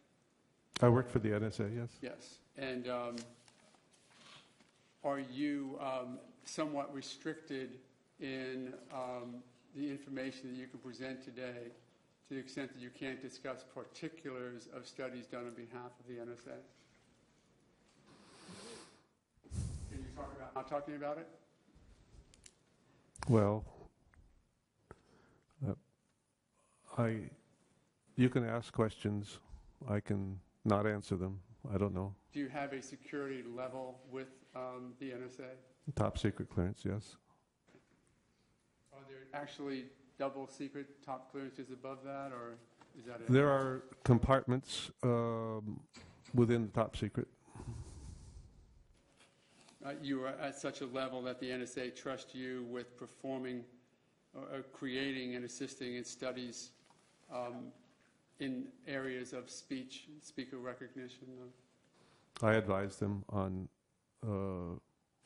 I advise them in the area of speaker recognition. Within that milieu of people, is there you and who advise NSA in the area of speech and speaker recognition? Oh, yes. Yes. How many others hold a similar category of clearance as you do in the area of assisting the NSA with speech and speaker recognition? I think virtually everyone at NSA has a top secret clearance. I don't know. But in terms of others who might have differing views from me, I try to suppress their influence. What are you looking for? Just curious, are you one of the people that the NSA looks towards to assist them in such speaker and speech recognition studies as the ones you've involved yourself in? Yes, I am. Thank you. Further questions? Not for me, no, thank you. Okay. Do you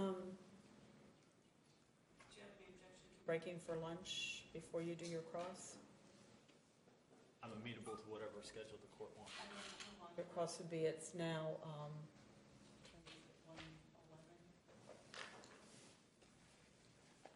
I contend either way, Your Honor. If I'm asking you, how long do you anticipate your cross to be? we will be here, I would bet between myself and Mr. O'Mara's follow-up, we'd probably take another hour. Okay, we'll break for lunch until 1:45. Is that going to give you all enough time to grab a bite?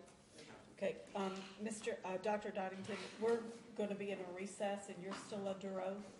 So my instruction to you, sir, is that you're not to discuss your testimony either that you've already provided or will be providing with anybody, not even the lawyers. So you're not to have any discussions concerning what your testimony will be. Okay? With that, you're excused to go to lunch or to take a break until 1:45.